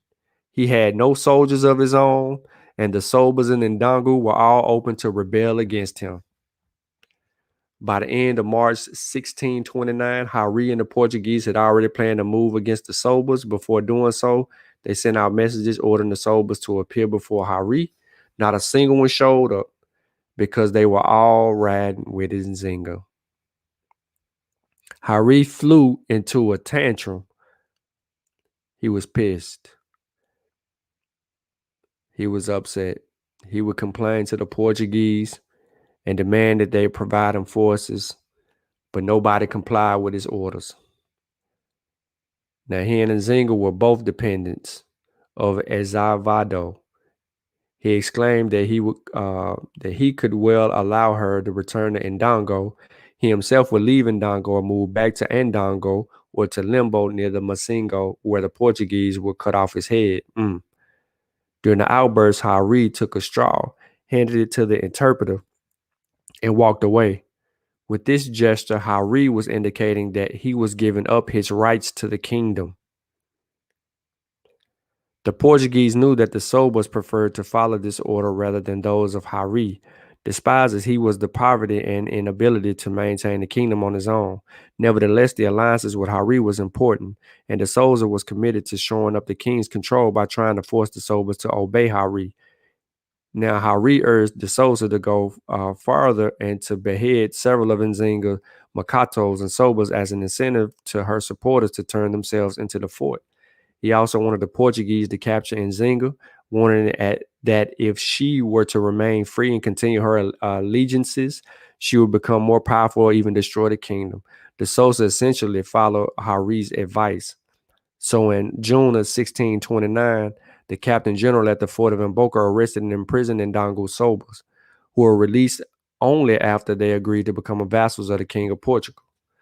Others were arrested and branded with his king's marks. These actions did not improve anything in Hari's situation, and indeed only exacerbated the Sobas into feelings toward them. Mbandu Sobas had high expectations of their kings, all provisionist rulers of Ndango as well as Nzinga, and had gained respect of the Sobas of the other regions' lords by leading large armies and winning battles. Hari had been stripped of his ability to do anything. By preventing him from undertaking military campaigns independent of them, the Portuguese had deprived him of one of their main functions, and that set Ndango's kings apart from Soba. As a Portuguese vassal, Hari could never achieve his status. Hari had admitted as much as previous occasion when he had an unexpected visitor. He wanted to know why he could not go to war, since his life and liberty consisted in making war in order to sustain a kingdom. The only advice that was given to him at that time was to suggest that he return to Pongo and Dongo instead of the Limbo to farm. Relocating the Limbo would indicate that the people that he did not want to be king. Hari's situation became so pathetic that he complained about it to his advisors and women around him, and that was unable to initiate a campaign against even discontented Sobas. In fact, the Sobas were so disrespectful to Hari that the captain general of Mbaka arrested and imprisoned many of them, forcing them to return to Pongo and Dongo and declare again that they would be made vassals. Such attempts of the Portuguese military officials only made situations worse. Hari's status declined. The situation was especially explosive to the provinces of Hari, where many Sobas stopped paying him tribute altogether. So Hari himself could not raise the 100 slaves he was obligated to provide as a tribute to the Portuguese. Remember, he was to maintain tribute. Nzinga's strategy was to move fast to prevent Portuguese reinforcements from Mbaka to Pongo and Dongo to the shore of Angola Hari. So in July 1628, she had already succeeded in regaining the support of the Sobas near the Kwanzaa River, who had come out of the strength in public meeting where she would appear in Mbalo Kaso's side. And at this meeting, Nzinga proclaimed herself the Lady of Ndango. She didn't stop there. She announced that Hari was her slave and that she was prepared to become a vassal of the King of Portugal and pay tribute from the lands of her father gave her. Shortly thereafter, the Sosa received word that the Mbangala Kasa was leading a large force toward Mbaka. Meanwhile, Nzinga had received another message from the Sosa ordering her to appear in Luanda to negotiate conditions of her vassalage. Of course, she dismissed it. She sent an envoy to the Sosa to let him know she considered him her enemy who wanted to send her to Spanish America, presumably as a slave. That's what she told Buddy. So she continued fighting. She fought against Hari. She waged psychological war against him as well, confronting him on the battlefield. When she heard that Cardozo had left Pongo and Dongo, where he had been protecting Hari, Nzinga sent a threatening message to Hari, along with some fetishes that, according to the Sosa, these heathens feel more than arms. Hari was terrified and could neither confront Nzinga nor muster the courage to lead her forces across Ndango to show that he was in charge. Nzinga had by then gone back to Kandongo Islands, and her stature among the Sobas was improving daily. Despite the Sosa's efforts to force them to accept Hari as king, they believed that Nzinga was the legitimate ruler of Ndango, and that according to Mbandu notions of lineage, Hari was Nzinga's dependent. It was not only his own people who undermined his authority. The Portuguese soldiers who lived in Pangongo and Dongo, who were supposed to protect him, also disrespected him and exploited him. Yep. It's a shame. So while Nzinga was working to gain the support, De Souza was sending envoys to Kasabu to negotiate and reopen the routes. He considered Kasabu a very powerful lord and believed that if he could reopen the slave market in his lands, Hari and the Ndongo would once again participate in the slave trade. See there? We're at a critical point in 1628, going into the fall of 1628, and the Portuguese are more concerned with opening the slave markets than and falsely legitimizing a fake king and playing games with Nzinga politically, all because they want the slave markets open that was shut down by Nzinga. So even in 1628, she's not even slave trading. Her presence has shut down slave trading by the Portuguese in these routes. Now, the Xhosa realized that in order to open the slave route and enable Hari to rule, he had to begin a new campaign against Nzinga. The campaign was led by Pierre Azavo, the new captain who had arrived in the fall of 1628 and replaced Cardozo, who had died during the summer. In 1628, Azevedo led an attack against Nzinga. The army was made up of the same Portuguese and African veterans in Luanda who had fought in previous campaigns, together with additional slave troops led by the captains such as Diaz, who would join in some forts of Masango and Mbaka. Azevedo hoped to add local troops that were to be supplied by Hari and the Sobas, and the governor de Souza had gathered a great deal of information about Nzinga's whereabouts, and his aim was now to defend Hari to prevent the black woman from getting stronger in the island where she was, and to pursue her wherever she was so that she would be unable to rebuild her base. Azevedo did not attack Nzinga immediately upon his arrival in the area. The rainy seasons had made its way, which probably caused some problems for him. Now, the Souza's intelligence had suggested that Nzinga and Casa's troops were all over Ndongo, and that she continued to attract Sobas, who refused to pay tribute to Hari. Because of the earlier losses of their people had been fleeing when Avazo's troops hit Luanda, including 150 European soldiers and cavalry arrived with their slaves. They joined the island of African troops under Diaz and moved against the Sobas in the province of Hari, where they were supporting Nzinga throughout their passive resistance. This incident really just becomes a game of cat and mouse, as Nzinga would show, hide. You know what I'm saying? She was doing all of these things to really piss these people off. They never could get any type of strategy up against her to actually knock off a pivot. And Hari, he would just be complaining and to the Portuguese, and the Portuguese just would listen, but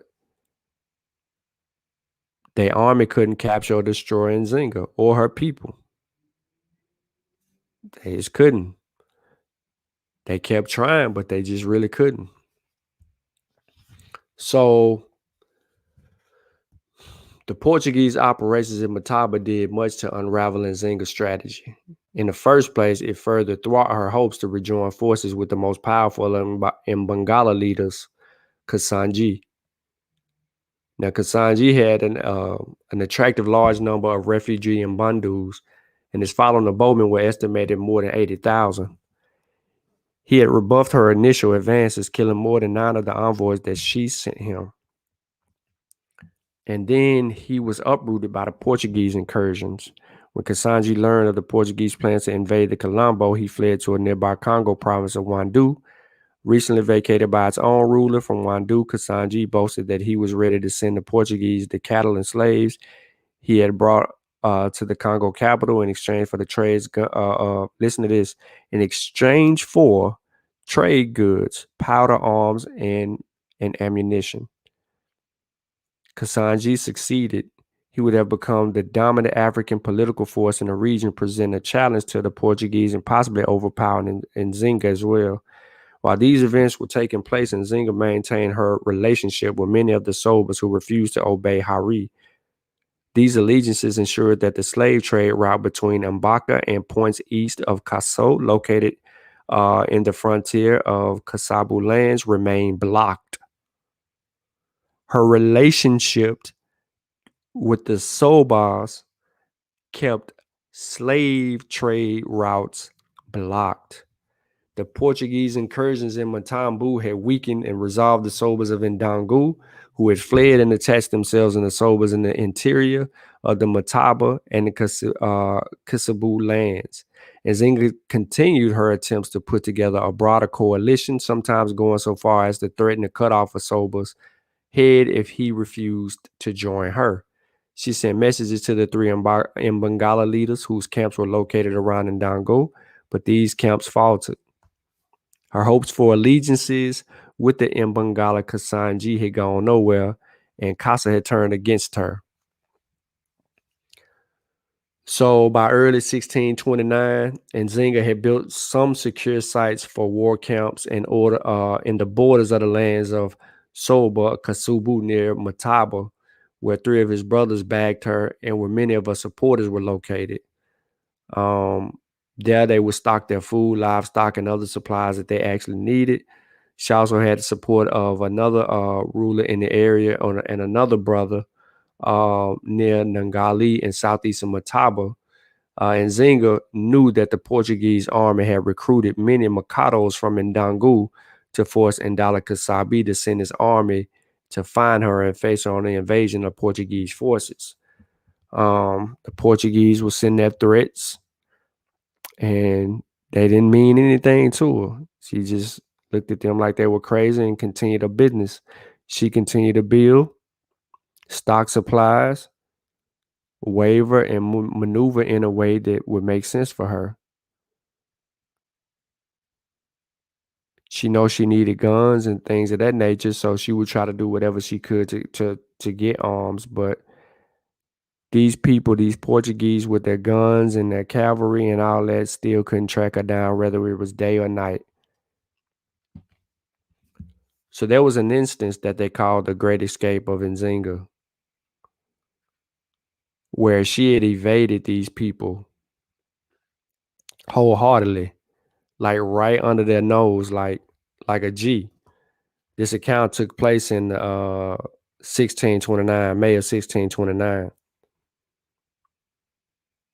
And Nzinga knew she was not safe. But on May 26, fresh forces, including 60 musketeers, arrived in the area. Having crossed 4 rivers and 7 ravines to find her, they almost caught up with her. They spent the night at May 27 at the very campsite Nzinga had accompanied the night before. By this time, she did not dare stay in any location for long. As she was crossing a narrow precipice, she was spotted by some Mbandu soldiers in the Portuguese army. In their haste to corner her, 5 of them rushed to the ledge.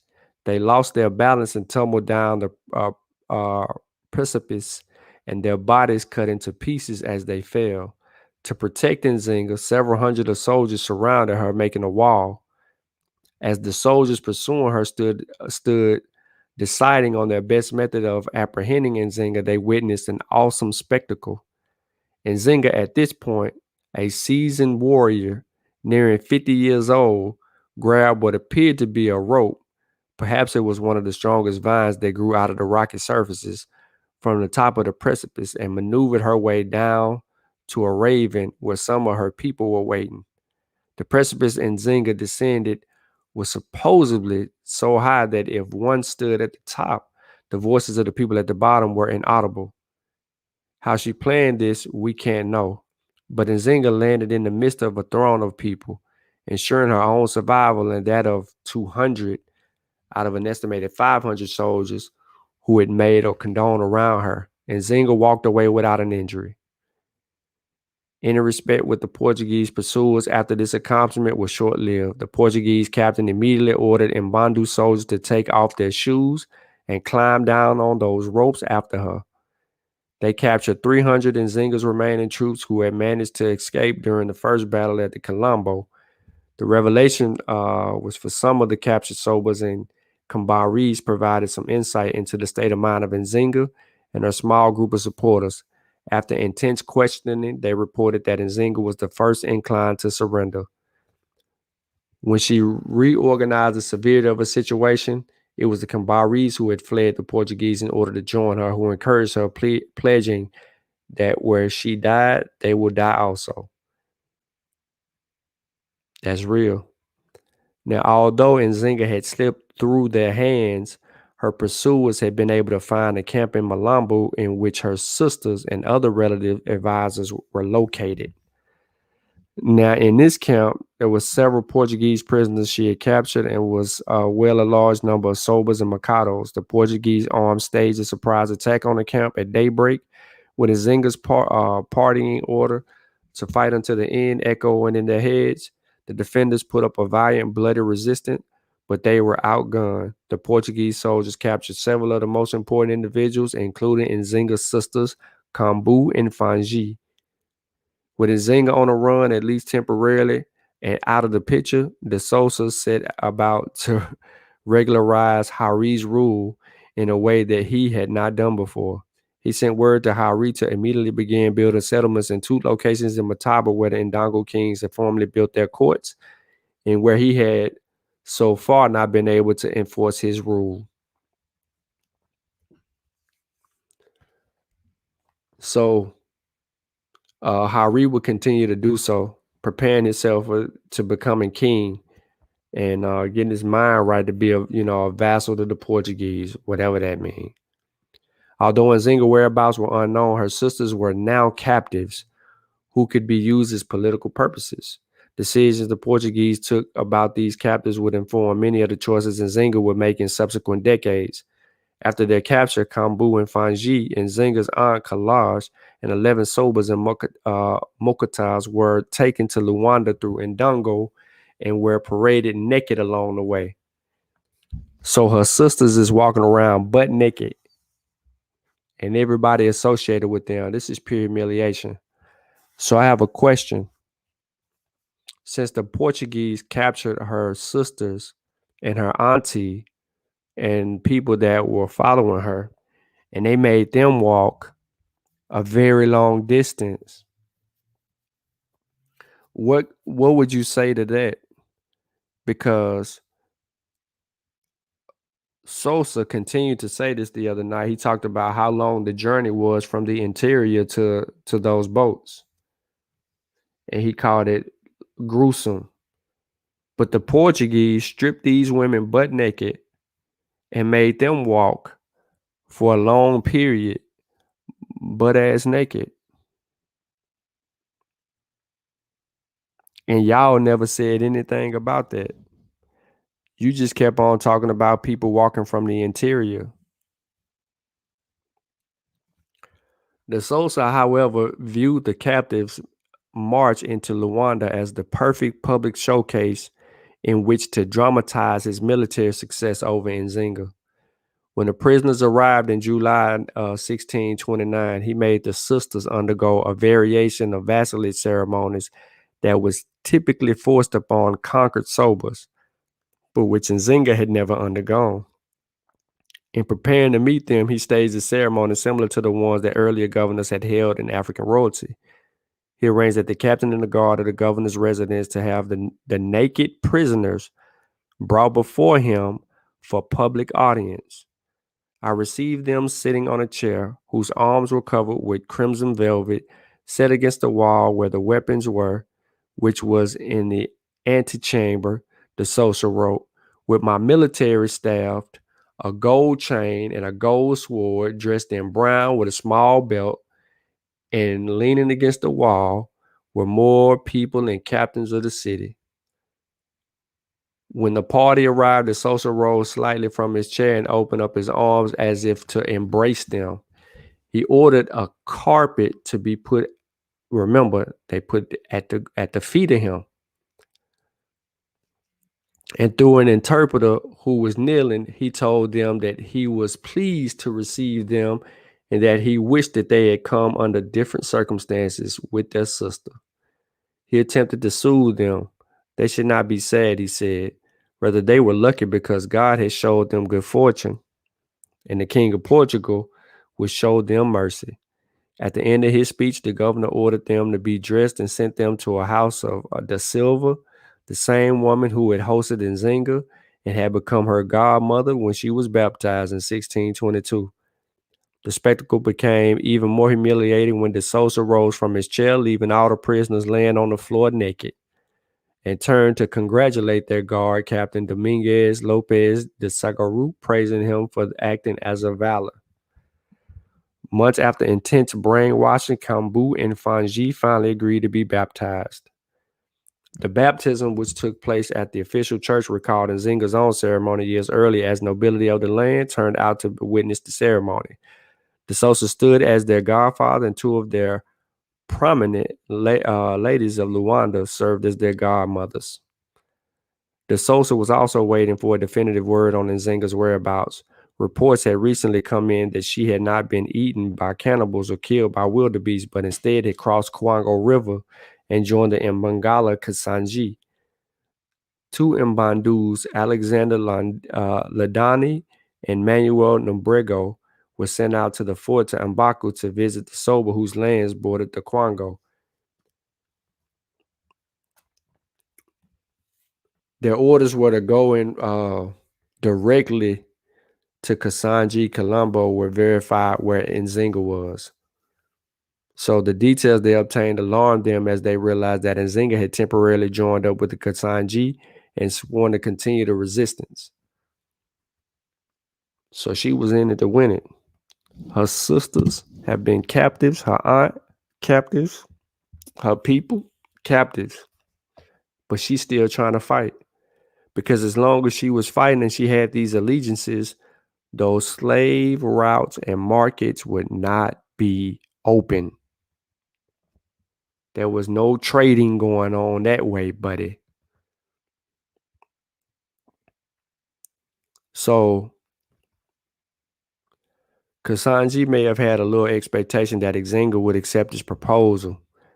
Kasanji was in the business of making moves for himself, and he wanted to try to get a one-up. Remember, he's trying to make a political move just as she's trying to make a political move. Since she had a reputation as being a powerful and dominant woman, an alpha female in modern terms, she kept several male concubines and valued her status as formidable warrior as represented by the Lango itself. This gray bell was the treasured symbol of military authority.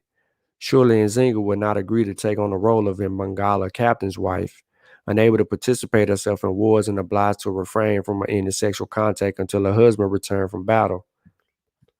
You see, that was his move. His move was to get her to fall in love with him or, take up a relationship.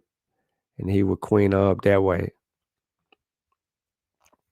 However, a lady in waiting who had been in Nzinga since she fled to Ndongo was present when Nzinga first received Kanzanji's affirmative response and conditions. She later told Landani, one of Mbandu's dispatched the Portuguese to gather information from Nzinga whereabouts, that Nzinga did not hesitate when she received Kansanji's response. She accepted his terms without question, and when she came to meet her in the canoe, she farewelled him to remaining followers and threw the Luanga into the bush and crossed the river with Kansanji and her female attendants. Nzinga crossed the Kwango River.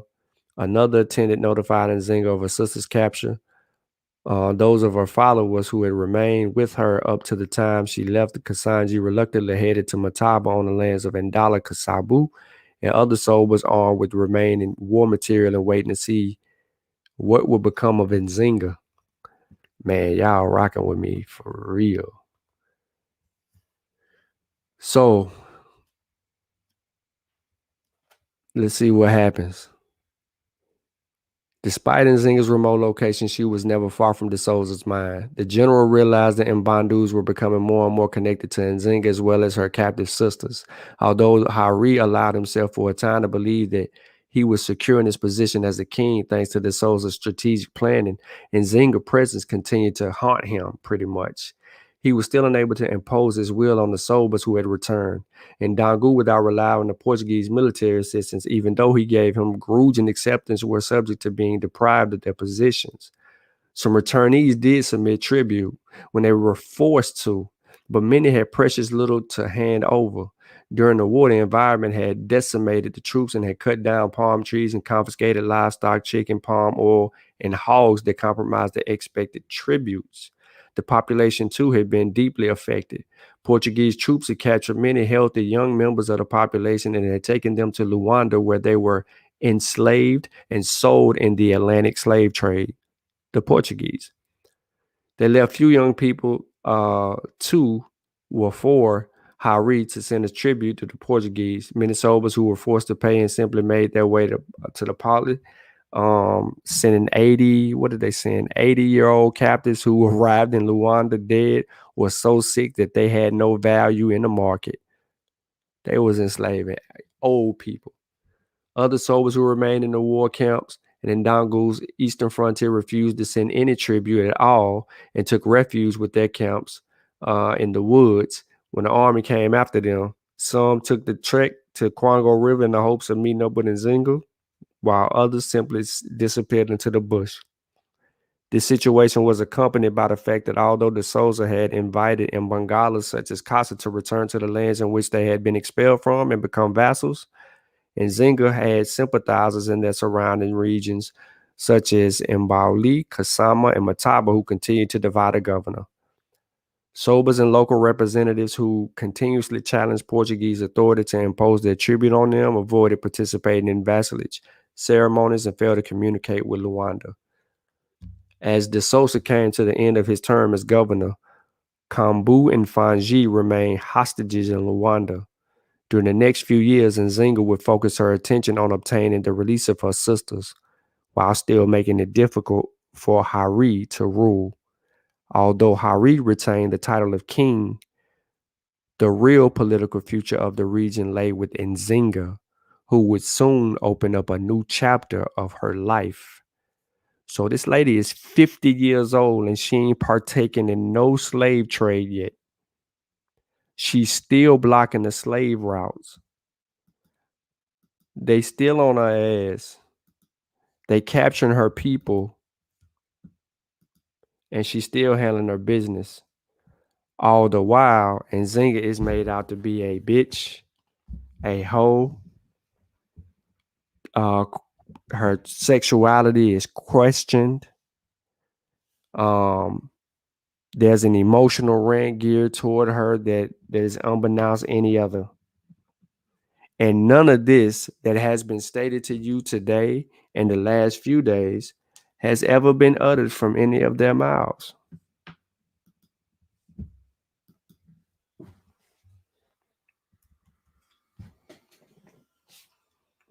Now, remember I said that people are not going to believe that Njinga died. Here is a description. This is coming from Captivity in the manuscript. When the news reached her vassals, each made execrations to the late queen in their barbarous manner, and there was no lack not only of animals, but also human beings who were killed, some complaining at death, others calling us capuchins magicians, who with witchcraft had done their queen to death. And some affirmed that heaven had come down to receive her because she could not die. And others said she was lying in hiding because there was a rumor among the Ethiopians that Queen Njinga could not die. This is Kavasi. He's right there. He knows what's going on. And this is what the Portuguese, when they heard Njinga's death, they had a big funeral in the main church. And the Africans were outside having their own funeral on Njinga's behalf.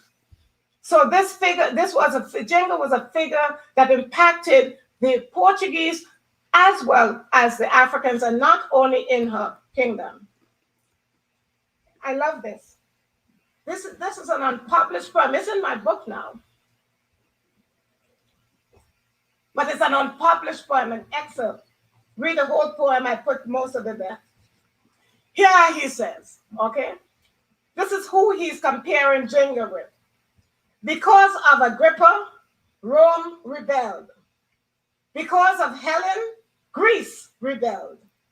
Because of Eutonia, Germany rebelled. Captivity knew his history.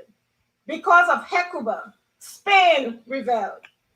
But Ethiopia did not rebel for Njinga. Instead, Njinga overturned, destroyed, and according to Captivity, ruined Ethiopia.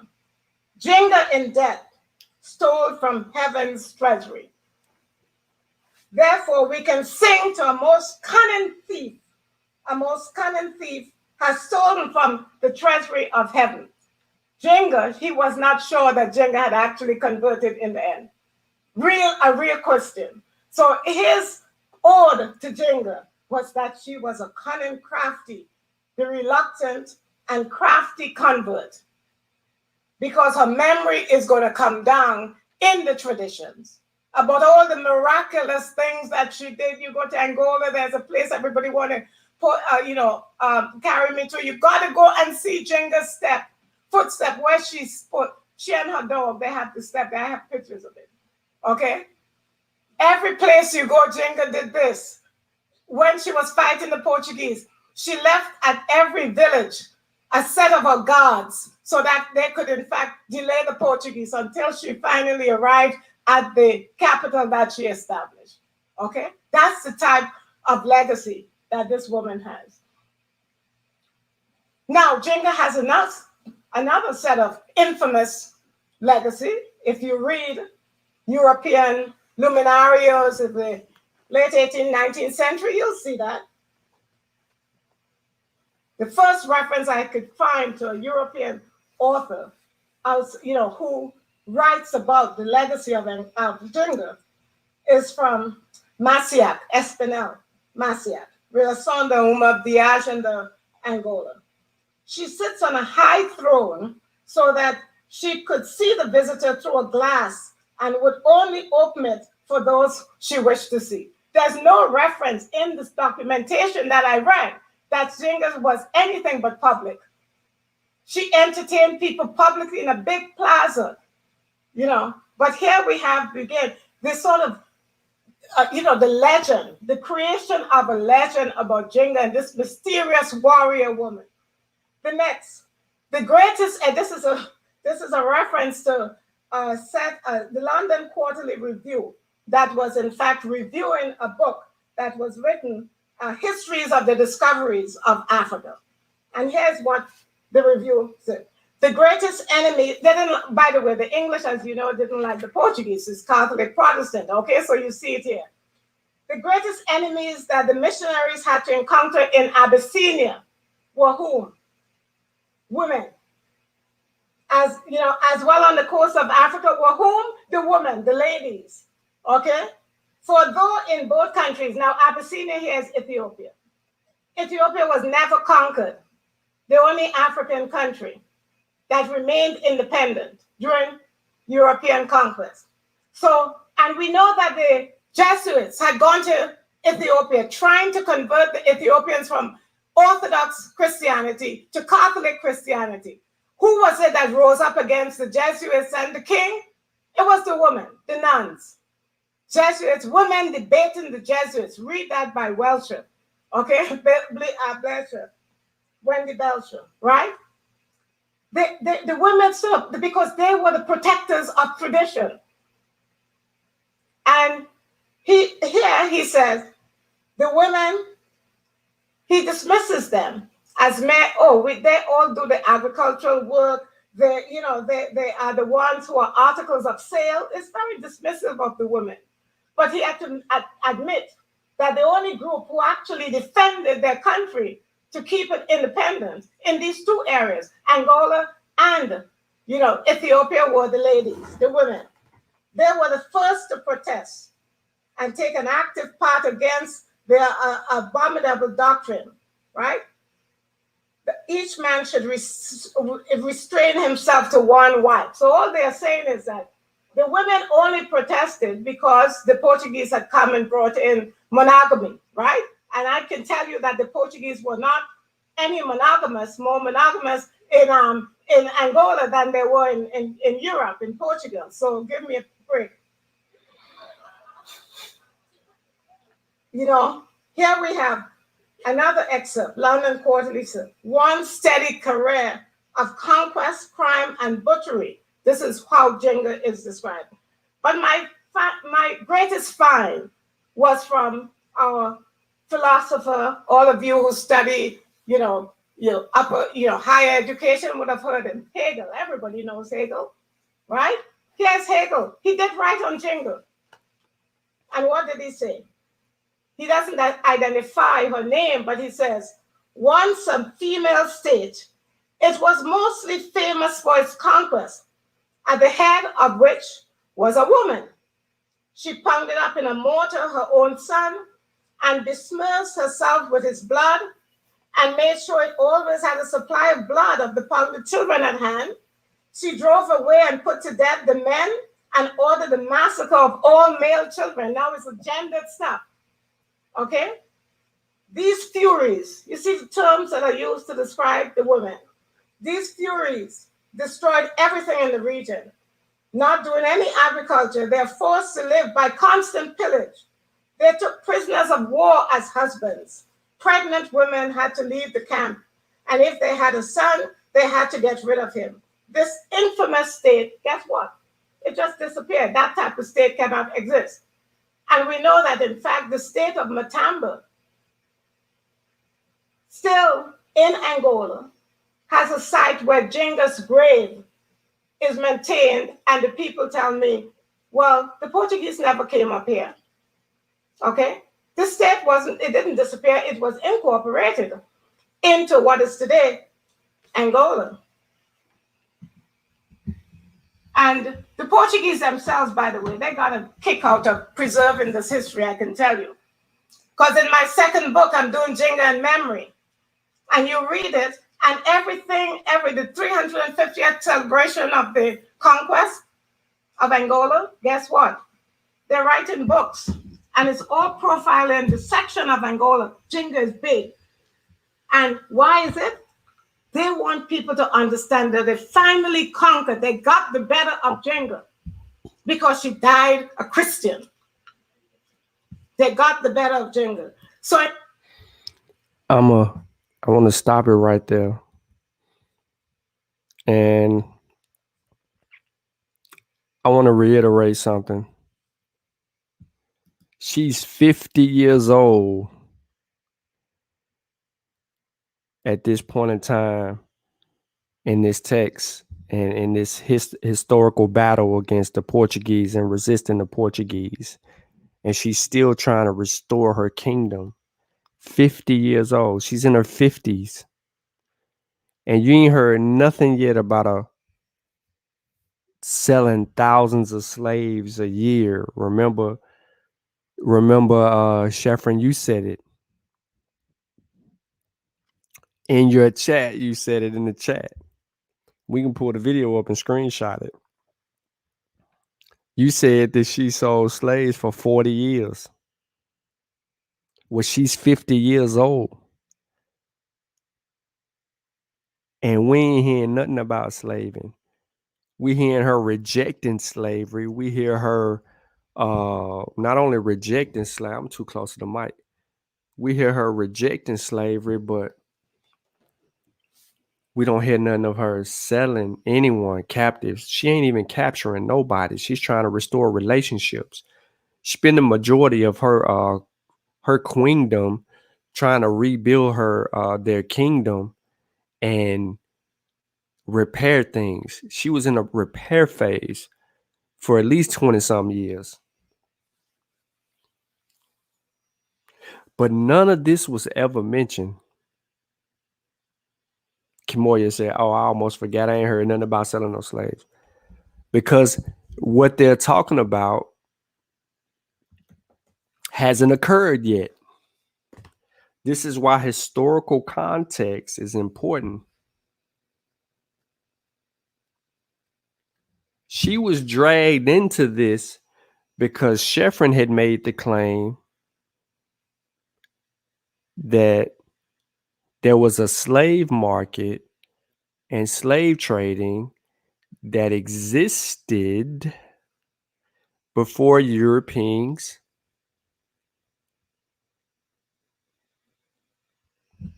and Arabs. So we're stuck chasing the validation of those claims. We're stuck chasing that.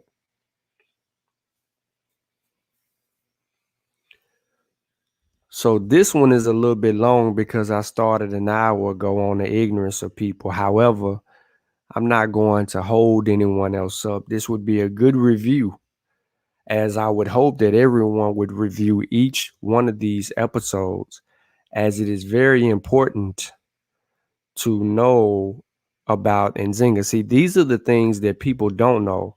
When you start pulling her life apart and analyzing all the data, now you're getting more and more of her. And what some people are trying to belittle her at, they ain't even recognizing her greatness. She ain't got much of a kingdom left. She's trying to restore all of that.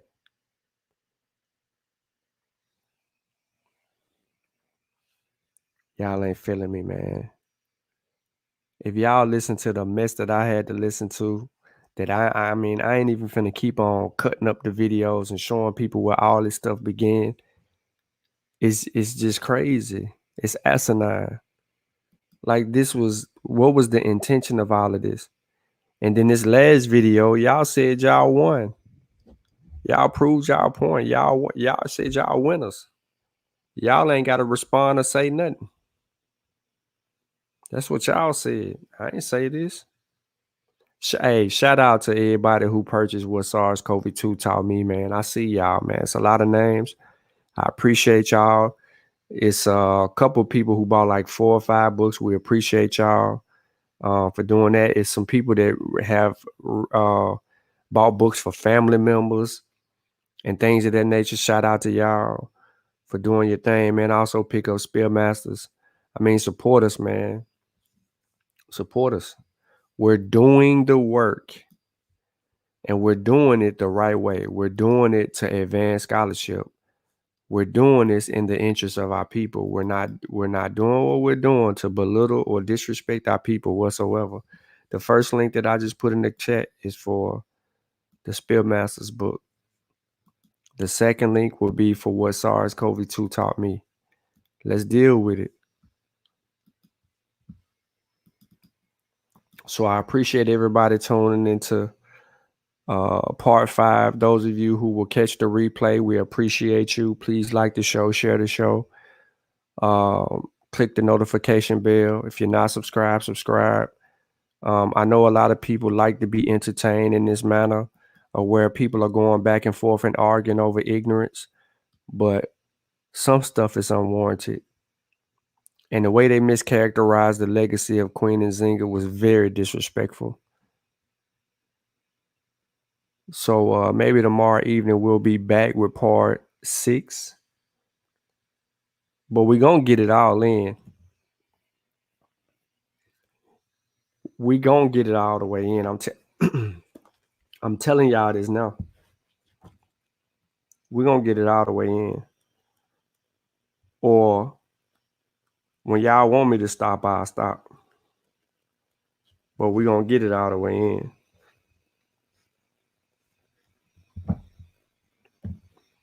We halfway to the promised land, I'll tell you that. We halfway to the promised land. So we probably got about another 6 episodes, 7 episodes left to deal with this on a historical level.